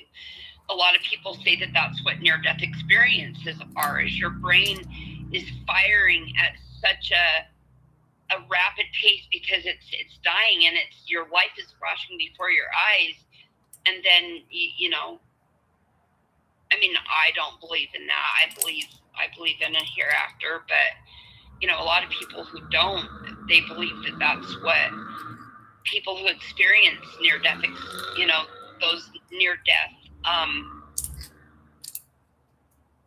the stories that they have and the lifetime that they live as they're dying, you know, and then they eventually come back and they tell the tale. It's almost the same concept. It's the same, you know, ability that this person was talking about, is being able to switch a certain part of your brain on to,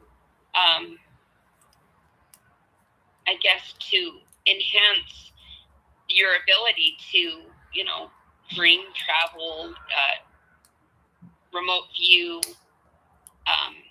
you know, go to the past, go to the future, things like that. It's all within our brains, according to this person, and we just need to know how to unlock it. And a lot of people who do remote viewing, and what is that, the sleep paralysis thing, where you're going into, you know, your body goes into, you're conscious, I get that, but you're not. Your body is still asleep, but your brain's awake. yes. And that's why you're paralyzed, is because while we sleep and while we dream, our body stops moving. And it scares a lot of people that are going through it. It used to scare me really bad Oh yeah. when I Yeah, first yeah. got it. But I've had it for so many years now that when it's happening, I just don't care. Yeah. You know, it's well, weird. I yeah. noticed now that you just brought that up, I just realized I haven't had that since I started Lexapro. Well, really. And That's I weird. used to get it on a regular basis, like a daily thing. Like I could honestly even like know when it was gonna happen based on the condition of how I was sleeping. Like if I was napping ever, like if I was like, say I'm just like relaxing on the couch and I was getting tired, I was like, oh, I better not fall asleep because I'll get sleep paralysis. And the reason why is Yeah. because you're in that state where you're like, oh, I'm falling asleep. Oh no, I'm awake. Oh, I'm falling asleep. Oh no, I'm awake. You know, Yeah. whenever Well, the time it I happened would to do me is that, during naps. yeah, whenever I would start doing that, where I would keep waking myself up, eventually you're going to wake up, but your body's not. Your body will still be sleeping, and you're trying to wake yourself up. Yeah. But you know what I started doing is I got so used to getting sleep paralysis that I would wake up, I just didn't care. I would just sit there until I fell asleep. Yeah. Whereas before I'd be so panicked that I had to make sure I got up and moved around because I thought if I allowed myself to fall back asleep, that was it. I would be dead. Yeah. You know? Well, I think about that concept with babies, though. Like with newborn babies. Yeah. You watch a newborn baby who has very little life experience, and you watch them while they're sleeping and they're dreaming. What are they dreaming of? What are they seeing? You know, Right. what I believe that they are able to use more of that specific brain power than even we are. I think we lose that ability as we get older, you know, as we are told things and we learn certain things, you know, or we're told not to do certain things, you know. Well, it's kind of like that thing with, like, say people who are blind from birth, you know.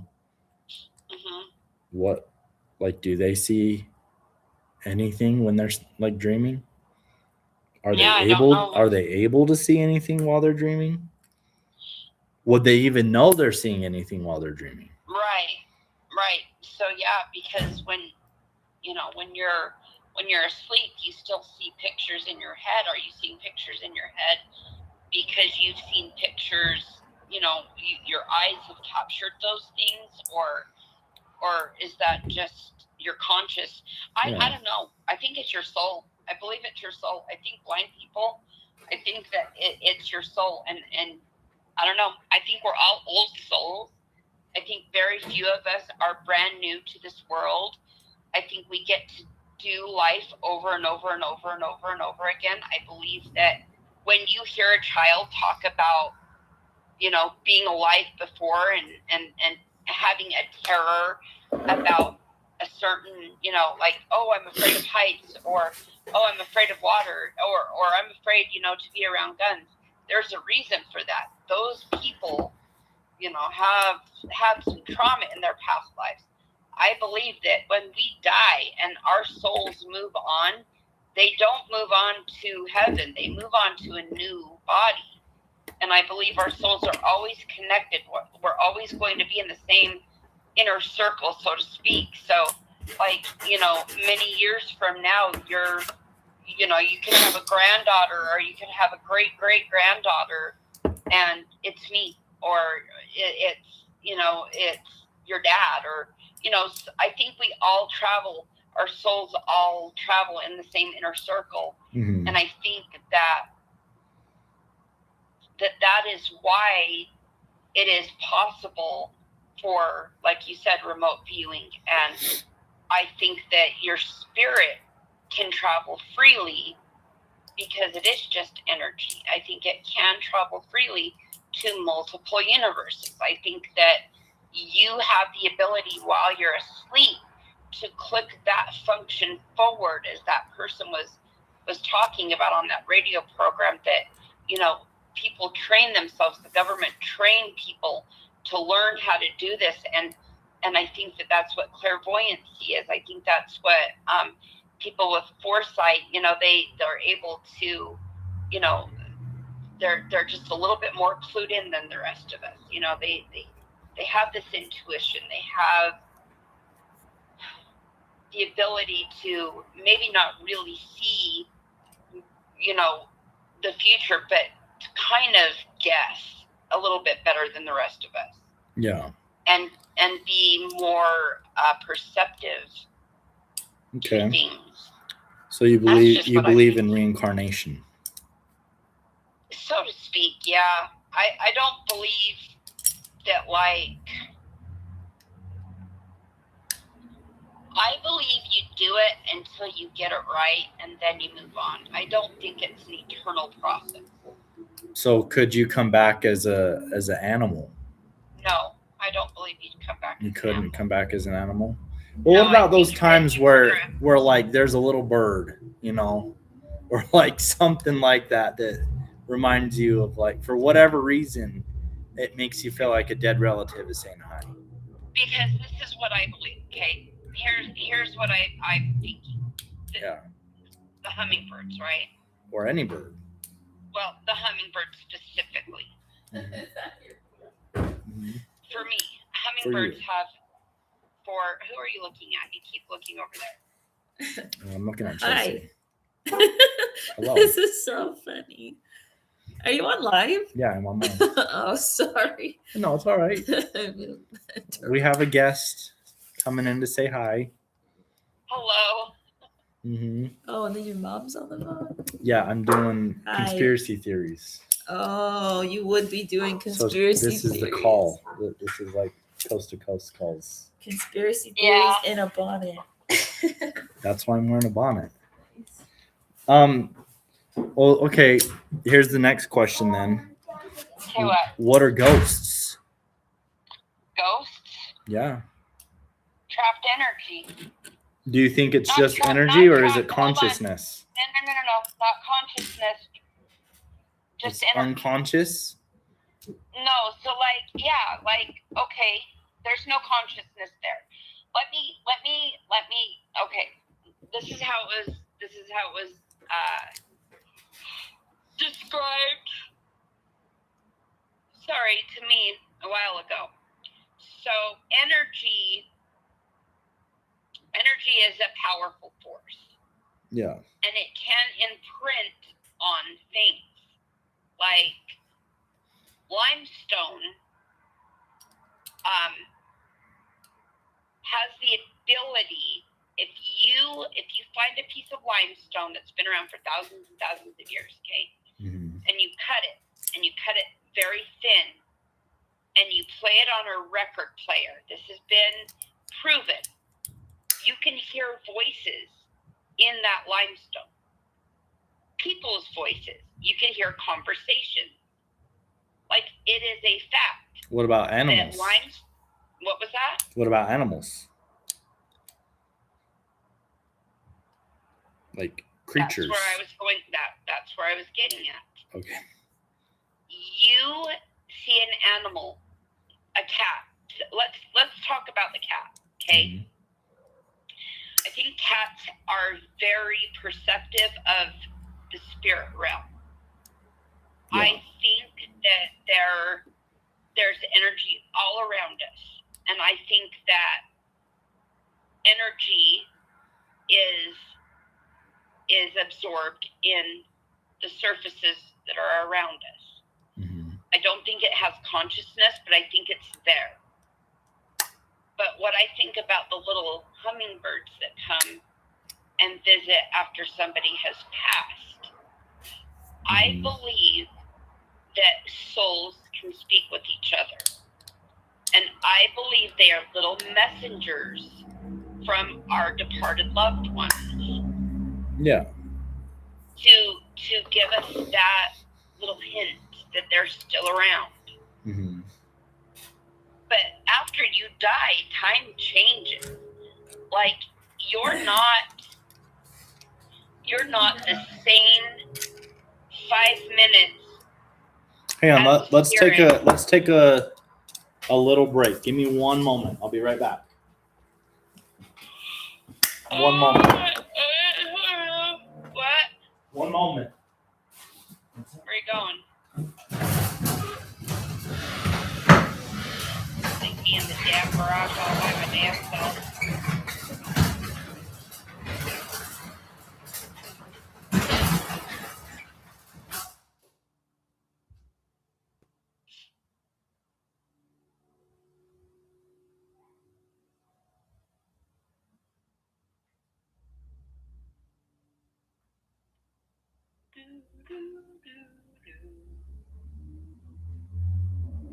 Hey, Lagoon Mist, are you still listening?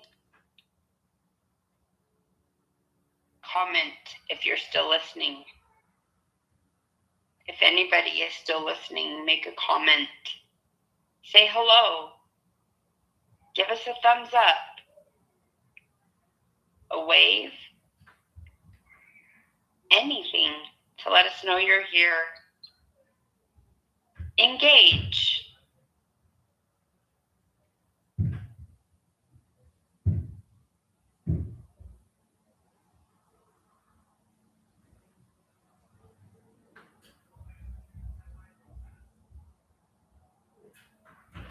Looking at stuff.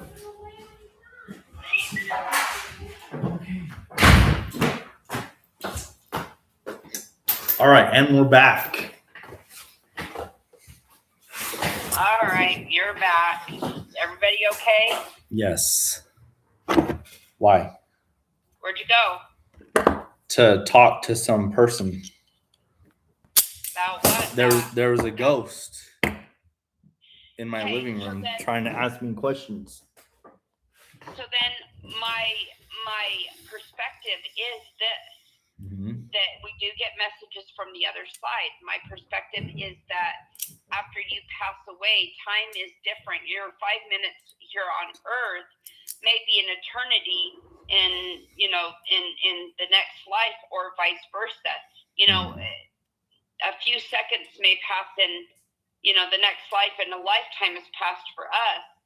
It's different. So while I do believe that you do get reborn as a different person, I think that there is a progression. I think maybe you do start out, as a small little creature, and then the good that you do, or the growth that you have as a spirit, is rewarded with the next step. And I think that eventually, depending on what kind of person you are in this world, if you've lived several lifetimes as a soul, you know how you meet people and you're like, oh, that's an old soul. They've seen it all. They're just, you kind of get the sense that they're wiser than the rest of us, and that you get the sense that they've seen some stuff, but But my thought process is this. Mhm. When my brother-in-law passed away, there was a hummingbird, and he passed away in January, so this was the summer after. There was a hummingbird that would frequently come very close to us. Yeah. No fear. Same hummingbird, And at that time, I was personally convinced that my brother-in-law was trying to say hello, give us a message, let us know that he's there, Mhm. whatever the case may be. I also believe that certain animals that have found their way to me have been influenced by spirits. I had a cat, and this was a cat that was beloved by the family. He was just very unique in spirit. He acted more like a puppy than he did a kitty. And he was just a really cool dude. Okay. And he went missing, gone. He got out, and he was gone. Gio for and months. gone. And my grandma passed away, and she was a cat person. She loved cats. She had a very soft, tender spot for them in her heart. Don't hurt yourself. No. What are you doing? I'm trying to put this screwdriver through the spring. Well, don't hurt yourself. Anyway, she was a very, you're going to hurt yourself. She had a very soft spot for cats. And I remember my kids were distraught when he was gone. Mm-hmm. And I remember thinking, not even saying it out loud, but thinking in my head, we had this big, huge field out by where we lived. Horses roamed. And I would look at that field every single day looking for my cat. And in my mind, I thought this, and here's so funny. I thought this in my brain. I said, my grandma, I know you're there. If you could just stand in the middle of the field and call to my kitty. And when I look, he'll be there. And I turned my head, and lo and behold, there was my kitty.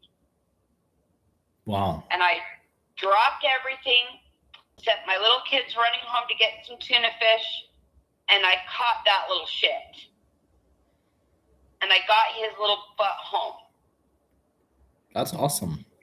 I think somebody had him. I think he was fat and happy. I think he was somebody's new pet, But yeah, I mean, I believe in that sort of thing with spirits. I believe that they're not really ghosts haunting us, but they're energy. They're there. But I also believe that they're also have the ability, and I think it's a choice. You do have a choice before you're judged. Like for me, if I die, I'm not doing this again. I know for a fact I'm not doing this again. Right. If I get asked, do you want to do this again? No, we're done. I'm done. But what if when you die, your memory of it was only like 5 minutes? Yeah. Because why else would anybody choose to go through life again? Or maybe it's not a choice. Maybe it's purgatory. You're right. I think that depending on how you live your life, I know I'm not perfect, but I have a strong belief system. Mm-hmm. I have love for my fellow man. I know that I'm not perfect, and I ask for forgiveness for that. Mm-hmm. And, I know I could do better. Everybody can. But who's calling me? Mm-hmm. Oh, it's your sister. My sister. Yeah. All right. Hey, I'm going to let you go. Okay. And then call me back, and I'll tell you what we talked about. Is this the sister that I need to call? Okay. All right. Well, that was a good talk. Let me see. I got some text messages. Maybe it's from a potential caller. Let's see.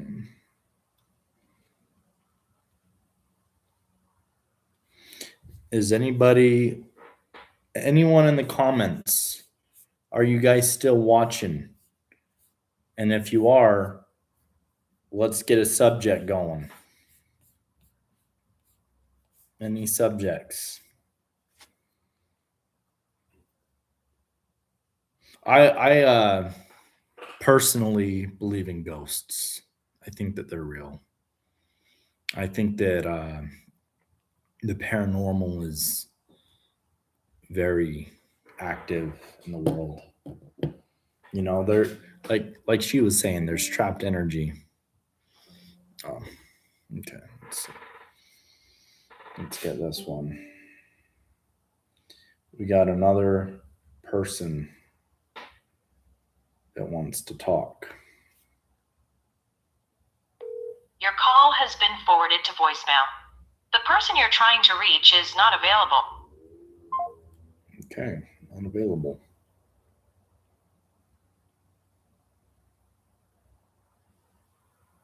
Try again. Okay, I'll try again.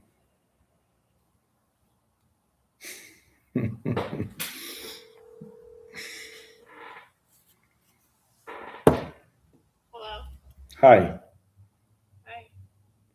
This is D-Ski with Coast to Coast AM. Oh wow. Yeah.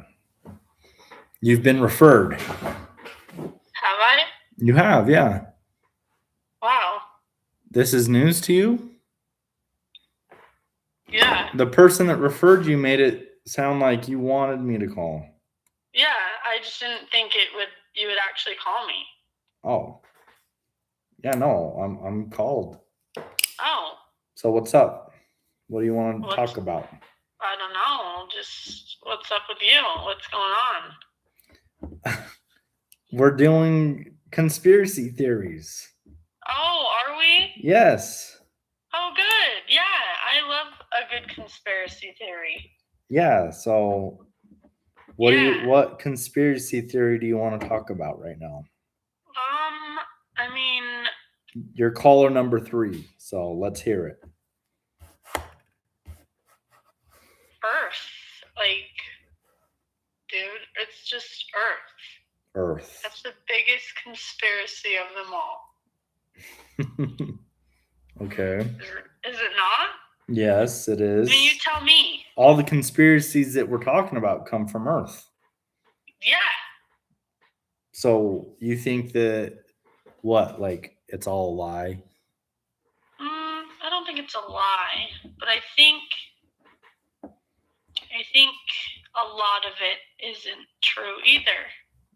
Yeah. Like the whole landing on the moon thing, you know. You don't believe in the moon landing? No, I didn't say that. Oh. I believe it happened, Mm-hmm. but I don't think that we know of everything that went into it. Like, I don't know if you know about recent celebrities going to the moon or going to space or whatever it was that they did. Yeah. Did you hear about that? Yeah.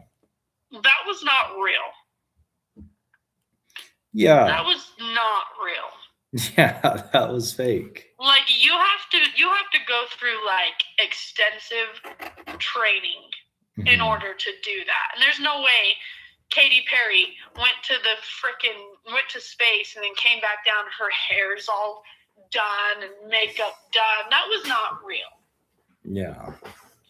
And then another one, just celebrities alone. Like, Celebrities are very fake. yes. That's what we I don't started think today I can with. pin down one conspiracy and just go from there, because there's too many. Yeah. It's just everything. It's just too much.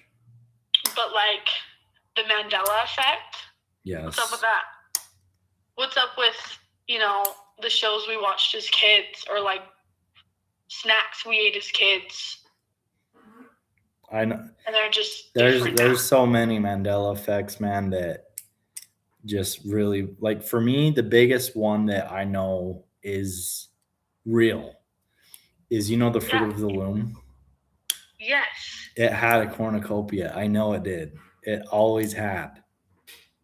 It did, didn't it? Like the Fruit of the Loom logo had a cornucopia with the fruit. Yeah. But now it doesn't. And you look back, and I guess it never has had that. Right. That, for me, that's a very clear Mandela effect to me. What about you? I'm trying to think of the one that like reside with me, but I can't really remember. There was a big one for me. I heard that one, and that one was a trip for me. But like there was another one. I can't remember if it was like Pringles or like there was the Monopoly guy. That's what it is, I think. Yeah. And they were saying that he didn't have a monocle or something. Right. Did he not? I always thought he did. But if you look up Monopoly, like you look up the game, you look up like old board games of Monopoly, he never did. Yeah, he never did. And then What the hell? what's interesting, like, I can't remember, it was like Billy Madison or something like that. Yeah. Maybe it was that. I don't know. But there was like some comedy where the Monopoly man is actually there and he has a monocle. Yeah. Someone in the chat asks why your voice is nasally. You know what? I have a really good explanation for that, actually. Okay. My brother, growing up,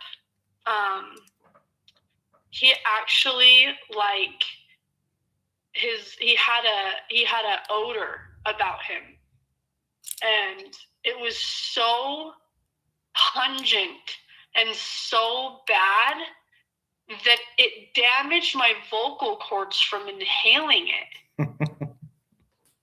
And so now I just like it. I sound like I smoke. Like people will ask, "Do you smoke cigarettes?" Like, you know, and I'm like, "No, just my brother and his fumes, I guess, is what it was." So Nice. you tell the viewer that asked the question that if it wasn't for my brother's unhygienic ways, I'd sound normal. Well, you heard it here. Yeah. That's another Mandela effect. Really? Yeah. What is? I would sound completely normal if my brother, you know. That's a good one. Yeah. But anyways, before you called, or I guess before I called you, we were talking about the Mandela effect, and I have heard the theory that it's from CERN. Which CERN, yeah, so you've heard of CERN. Mm-hmm. So that their particle colliders create microscopic black holes in the crust of the Earth. And that is confirmed that that's what they're doing. Yeah. And the first time they fired it, the really big one was like 2012, I think, which is like right around that whole like thing with Nelson Mandela that went down. Yeah. Where they were like, he died. And then everybody was like, what do you mean he died? I thought he's already been dead, you know, forever. Right. Yeah. Which, you know, I don't really know that one because I feel like I would have had to have been alive during the 80s and stuff for me to remember anything about the news of that. Sure. But at the same time, I also never remember hearing from him or hearing about him or anything all the way up until the Nelson Mandela effect, you know? Yeah. But yeah, that makes sense to me. Like a black hole is essentially a wormhole, you know? Like, right.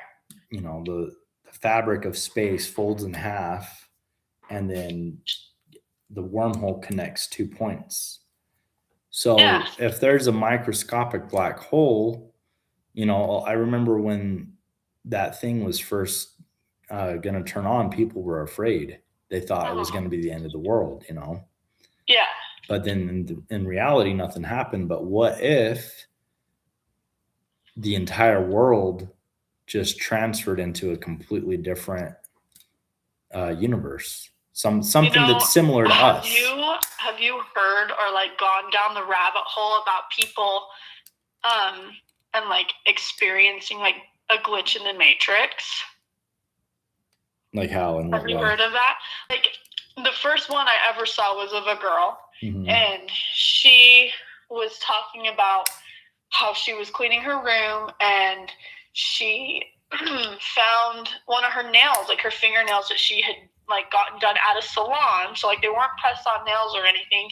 She got them done at a salon, and she found one of her nails, and she was like, "Oh, one of my nails came off." But then she like looked at her fingers, and all of her nails were still on. Weird. And so that's like basically a glitch in the matrix, like her previous self that's in a different, what do they call it? A different wormhole or whatever, like a different reality. Yeah. Lost her fingernail and can't find it anymore. But now her other self and another one found it, Right. Yeah. Or like deja vu. Yeah. Deja vu's the same thing. It's like your previous self did something similar in a different realm, and then you're experiencing that because you're like, oh, I've done this before, but you haven't. Yeah, deja vu really trips me out. I get deja vu a lot. I was going to say, what's weird for me is I haven't had deja vu in the longest time. Really? So I heard that they say that some people say when you have deja vu, that means you're on the right path. Like you're going down the path of where you're supposed to be. Yeah. So if that's the case, then I'm screwed. I don't know what I'm doing. What about, why is there always ghosts surrounding you? That still happens to me, like, to this day. Okay. For example, I have a cat that went missing. And as much as I don't want to believe that something bad has happened to him, I just kind of have to, look at it from the real world perspective and understand that I live by a freeway and I live where there's coyotes. So he's probably gone, Right. And there was one day when I have another cat who looks a lot like they're the same, So you could easily get them confused for one another, but my cat that I have at home, Church, I heard him crying, like meowing, while I'm in my room. I'm getting ready for bed, and I'm like, okay, this cat's annoying me, so I was going to let him in. And so I open the door real quick. My hall light's off, so I can't really see very well. I open the door, and I see my cat on the ledge of my stairs. It's a pretty far drop from the ledge down to the bottom of the stairs. I see my cat jump off of that. And I'm freaking out. I run down the stairs. I'm like making sure he's okay because I'm like, oh, he's hurt, Yeah. I'm looking for him. I can't find him, but I still hear him crying. And I'm like, what the heck?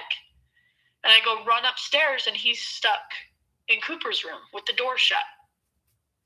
Oh, shoot. Yeah. Yeah. And so right there, that just tells me that he's a spirit. The only other explanation is Darko. Yes. And that was a spot where Darko liked to sit. I feel like that happened to me once with Link. Really?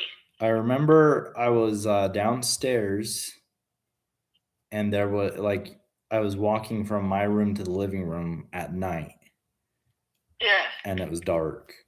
And I just remember seeing a very prominent, like I guess, mass of like, like this, Yeah. kind of just like a small little dark cloud just moving in the dark, Well, yeah. and it moved like a cat. And it was like right after that happened with him. Uh-huh. And then I flipped on the light and there was nothing there. Yeah. So I've had, I feel like with animals, I feel like it's always been really strong, like I have a really weird one too that I experienced. This was the one that really made me feel really like strange about spirits and like energies. mhm. I was in junior high, I think 9th grade. And a bunch of my friends we were all hanging out, and my friend lived close to the Orem Cemetery. And so everybody wanted to just, go play night games there because it was spooky and funny, Mhm. And there was a game that they wanted to play where you have to run from one end to the other by yourself, and it was just supposed to be spooky, whatever, annoying. And then it turned into hide and seek. So everyone's running around on these headstones, and Ooh. immediately I think, I don't like the way this is making me feel. Yeah. Just walking on headstones or walking on where they're laying to rest, Yeah. And I was trying really hard to avoid doing that because I always have this weird thing not to, walk on where people are laying. That just makes me feel weird. Oh yeah. So I'm being really careful, and it's my turn to hide and for people to come look at me, and I'm crouched down next to this headstone, and my stomach started to hurt.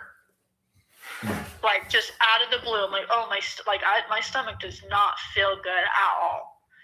And I just felt my whole body get goosebumps. And I just felt sick, I needed to throw up. Dang. And I was telling my friends because they had finally come to find me, and I was look, I don't know, I think I have to call my mom, I'm not feeling very well. And they're okay, well, let's walk back to the house. So we get up to walk away, and as I'm walking away, I start to feel better. I'm not feeling sick anymore. And somebody, as a joke, was oh, the person that's in that grave is probably trying to possess you or something dumb like that. Or maybe they were that's how they died. Yeah, but then they were curious, and they're well, let's go see who that was. Mm-hmm. And it was literally a World War I veteran that was previously in a war. Yeah. Wow. And so they were oh my gosh, this guy he's gonna haunt you, blah blah blah. And immediately for me, my thought was, no, this guy got shot in the stomach, and I'm feeling what he felt. Yeah. And I told Mom that, and she was that is tricky. She's that is something that you tell people and they don't believe. Well, because it is. What about your brother who saw a ghost in a yellow raincoat and a red backpack? What? I don't know them. Just one of the comments said that. They said your brother, the stinky one, The stinky one. said that they had an experience with a ghost in a yellow raincoat and a red backpack. Oh, you know what it is? It's probably because my brother has he's terrified of Pennywise. Really? So he's probably referring to the fact that he had a really bad nightmare one time that he was Georgie from Pennywise. And since then, he just hasn't been the same. What? Yeah, I think he's been traumatized. Dang. Yeah. All right. It looks like we have a Freemason in the chat. All right. Oh, it says drop your phone number in the chat. Well, I don't know. I'll still talk to you though while I still have you on the phone. Okay.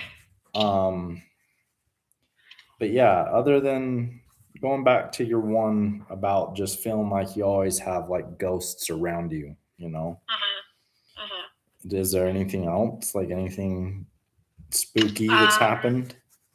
I did not really spooky. This is the most recent one that like I feel like I can like tie to an actual like spirit. Mm-hmm. At my wedding, I don't know if this was ever like if you heard or like if this was like made a big deal, but do you remember what you guys wore to my wedding? I don't. Okay, so you and Lynon both had a fedora on, Dad's fedoras. Oh, okay. You remember that? Your hat? I think so, yeah. Okay. So I'm like standing in front, like I'm like actively saying vows and stuff. And so that's where my focus is, and I'm not really paying attention. But I remember like looking back, like thinking about like when I would like look like into the crowd of people. I remember seeing somebody wearing a white fedora. Mm. And there was nobody there wearing that. I even asked Mom, I was like, did somebody else? It was just you guys wearing those hats. Right. And the funny thing And we weren't wearing the white one. No. And you remember Dad's white fedora. I do, yeah. I have it still. Wow. I remember looking out and like I didn't see it right away and think, oh my gosh, that's crazy. Mm-hmm. It was after I had like thought about it. Like I was like, wait, I saw that. That was there. That's so crazy. So that's like the most recent one that I've had that was like trippy. But then I did go on a ghost tour. Like I went to, I think it's Asylum 49 that they do it at. And it's, before it was like a haunted house or whatever, it was like an actual like functioning place where people like worked. Like it was I don't know what exactly they did there, but it was like a place where people work, and it was like totally unsafe. So was it kind of like a haunted house, like for Halloween, or what? So they've made it into that, but before the building that they do it in, it's like a not a plant, but like a manufacturing place. Like they did something there, and they have these 2 column buildings that are like tall, and connecting the 2 columns was a walkway. And back before, like years ago, before it was a haunted house, people worked there, and men would fall off of this walkway and die. Like it's like you can look it up. This has happened. Yeah. The railroad's right there. People were hit by trains there. Dang. And so it's just like there's a lot of energy in that spot, like in that place. And so I went there for a ghost tour. Mm-hmm. And they give you all these things, like they give you the little metal prongs that like can detect energy, or like give you yes or no like things. And at first I was like, yeah, that's kind of woohoo. Like I didn't really believe like you're skeptical. Yes. They also gave us these little things that would like screech if it detected like energy. Like you could put it up to an outlet and it would screech, like energy. Mm-hmm. I'm walking up the stairs to this walkway that they had where men fell and died. And I'm there with some people, like in my group. And as I'm walking up, I feel like someone's messing with me and like touching my leg, like poking my leg, Right. And I turned around and I was like, haha, that's so funny, And they were like, what? Obviously, I'm convinced they're screwing with me. Yeah. And I keep walking up and I feel it again. Someone like pinch my leg. Not hard, but I feel something on my leg. And I kept like hitting it. And I was like, okay, you guys are freaking me out. I know you're doing this. Like, let me have a good time. I don't want to like feel freaked out. And they're like, really, we're not doing anything. And I was there with a girl who I don't even really know. Mhm. And she's like, no, seriously, she's not doing anything to you. And so it's like, okay, that's trippy, Dang. you know? And so we get to the top of this thing, and they call the ghost that's up there that fell, they call him Charlie. Like, Okay. that's the guy's name. And there's like a director guy up there that like kind of helps you like with the tour, and we're explaining, like, the girls that I was with were like, someone's touching her legs as she's walking up the stairs. And he goes, oh yeah, that's just Charlie, he does that. And we're like, what? And he's like, people complain about being poked as they walk up these stairs. It happens regularly. Yeah. And he has one of those little screech monitors, and he goes, Charlie, are you poking her leg? And it goes, and like freaks out. Hmm. And I literally am like, I'm going out. I might have to Bye. check that out. That sounds pretty cool. Yeah, they do. I think it's closer to Halloween time that they do it, but they do ghost tours there all the time Wow. during fall. And what is the place called? It's at Asylum 49. Oh, okay. So isn't Asylum 49 where they do that? It's like a haunted house, like. Yes. So I've been So there. You've been there? Like, you've been to the actual haunted house? Yeah, like I went Yeah, that like place while is haunted. everybody was dressed up, and they would like Yep. jump out of around the corner to scare you. And There's I actually remember this- the this stairs are so high up. Yes, they are. So And that's the same you're walking place. up this whole time, and I feel Fear like Factory, that's what it is. Yes, it's Fear Factory, not Asylum 49. I couldn't Okay. remember which one because we weren't there for the scares. We were there for the ghost tour. And there's actually this room there that Mhm. at Fear Factory, it's like a dome. I don't know what it's called, but it's like they do performances there. Okay. And a couple of the workers were like, you know, if you're not really used to like the paranormal, like you don't really like you don't know like how to tolerate it, I wouldn't go in there. And we're like, okay. And That's a trip. yeah, and Because I've towards the been end, there. we're like, I was literally in there. yeah, it's literally it's a place where it's people go to legit. get scared, and it's haunted. Like It's actually haunted, but they. yes. Okay. And in this dome where Hmm. they do their performances, the people that were doing the tour, they're like, I wouldn't go in there if you're not used to like paranormal. If like, you know, I just wouldn't do it. And Yeah. so we're like, okay, well, like maybe we'll check it out later if we're feeling up to it.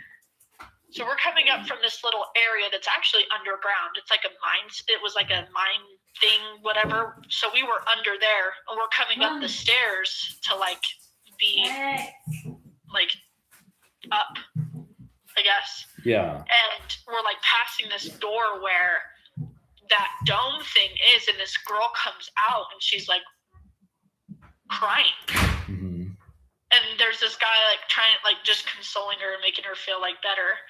And one of the tour guide goes up to her and asks her if she's okay, and she's like, I don't know, I feel like I'm gonna faint. Okay. And she's like, I just feel really faint. And so immediately me and my group like look at each other and we're like, what's in there? Like, is it that bad? And so we wanted to go, and we walk in, and it's pitch black, can't see anything. You have a Yeah. flashlight, but like you can't really see what's in front of you. So we're walking forward to get into like the main area of it, and it's like this overwhelming. It's almost like the air feels heavy. Like you feel like you're breathing in like a humidifier, you know? And we're like, okay, like it feels a little groggy in here. One of the people that we were with was like, okay, my head hurts. Okay. She's like, I'm getting a migraine. And so she's like, I'm gonna dip. And so she turned around and walked out. And I was like, well, I don't want to be like one man down. Like, I want to have a group of people. And like, as we're turning around and walking, the other girl that I was with was like, did we just walk through a giant spider web? And I was like, no, like, I don't think so. And like, I shined the flashlight on her and nothing's on her. And she's like, it feels like I just walked through a spider web. Like, I just felt like I just got encased with like something. Mhm. I'm like, okay, we got to get out of here. Like, I don't want to be in here. So we immediately left that room. Yeah. And the tour guide was like, oh, you guys are done already? And we're like, we're not going in there. And he's like, yeah, we try to warn people. Like, that's not for the faint of heart. Like, don't go in there if you can't handle it. Yeah. Yeah, I just wonder, like, with Fear Factory, like where they have us go, you know, because it's like if there's these areas, like I felt like that when I was there. Yeah. Love you, good night. Like there was an area where you go through and they intentionally like have the room very, very foggy. Yeah. And then like they have the guys with the chainsaws like all around you and stuff. Like Yes. so it's loud, it's foggy. I felt like that in there. That's probably why. But I assumed it was that stuff. I assumed Yeah. it was the fog and the loud noises and the strobes. But then part of me thinks, well, what you explained kind of makes like explained how I actually felt. Yeah. So maybe they There was just do nothing. that process in that room. I don't know. Just to kind of get people through it or something. Because Yeah. they It was to definitely a trick trip. people into thinking like, oh, you're feeling like this because of the strobes and the fog or Exactly. whatever. And even the workers that work like the scare house or whatever, they're like, we don't like to not be like with someone at all times. Really. Yeah. One thing I will say is that entire time I was there, I wasn't scared by any of the people that would jump out. No. It's Like all very nobody, cheesy. like you know when they jump out and like people scream, they go, ah, you know. Yeah. I never once even flinched to what they were doing, you know. And Yeah. they would get in your face and yell and everything like that. And I don't know if I just don't have that sensitivity or what, but like all the other people that were like freaking out by that, like it didn't faze me at all. Yeah. It's But a trip that's so though. weird. Maybe we'll go. We'll do one. Yeah, that is so weird that that's the same place. Yeah, it is. I want you to look it up. Like when you're done with this, look up the history behind that building. Well, I think I remember someone saying something about it like that. They were like, "Oh yeah, like I think they say it there. Like, oh, like people have fallen from here." But I remember there's this one thing where it's like they don't really show you like how high up you are until you're walking through this hallway. Yeah. And then they have everything like all the walls and the ceiling covered. And the next thing you know, the floor is like the metal grate. So you can look straight down and see how high up you are. And it's like a trip because you're like, you don't realize you had been climbing that high. Yeah. And so like you go through this hallway that looks like just a regular hallway. And then you look down and you're like, whoa, like Yeah. freaked out from that. So it's pretty cool though. yeah, it's a cool place. But yeah, I'll have to go to one of those ghost or those haunted tours or whatever they call it. Yeah. For 'Cause sure. that's pretty cool. How much was that? I don't remember. I think it wasn't bad. But they charge you for it and stuff. Yeah, you have to buy tickets for it, but like they provide everything else. Like they provide like the little screechers. The EMF detectors. Yeah. Oh, and by the way, Mom is here. Yeah, I know. Just She came. there's a comment that she said to let you know that she's here. Well, that's pretty cool. I'm honestly probably gonna just call it because it's almost 11 and it's late. But All right. thanks for taking my call. Yeah. We'll have to do this again sometime. Okay. Sounds good. Just let me know. Okay.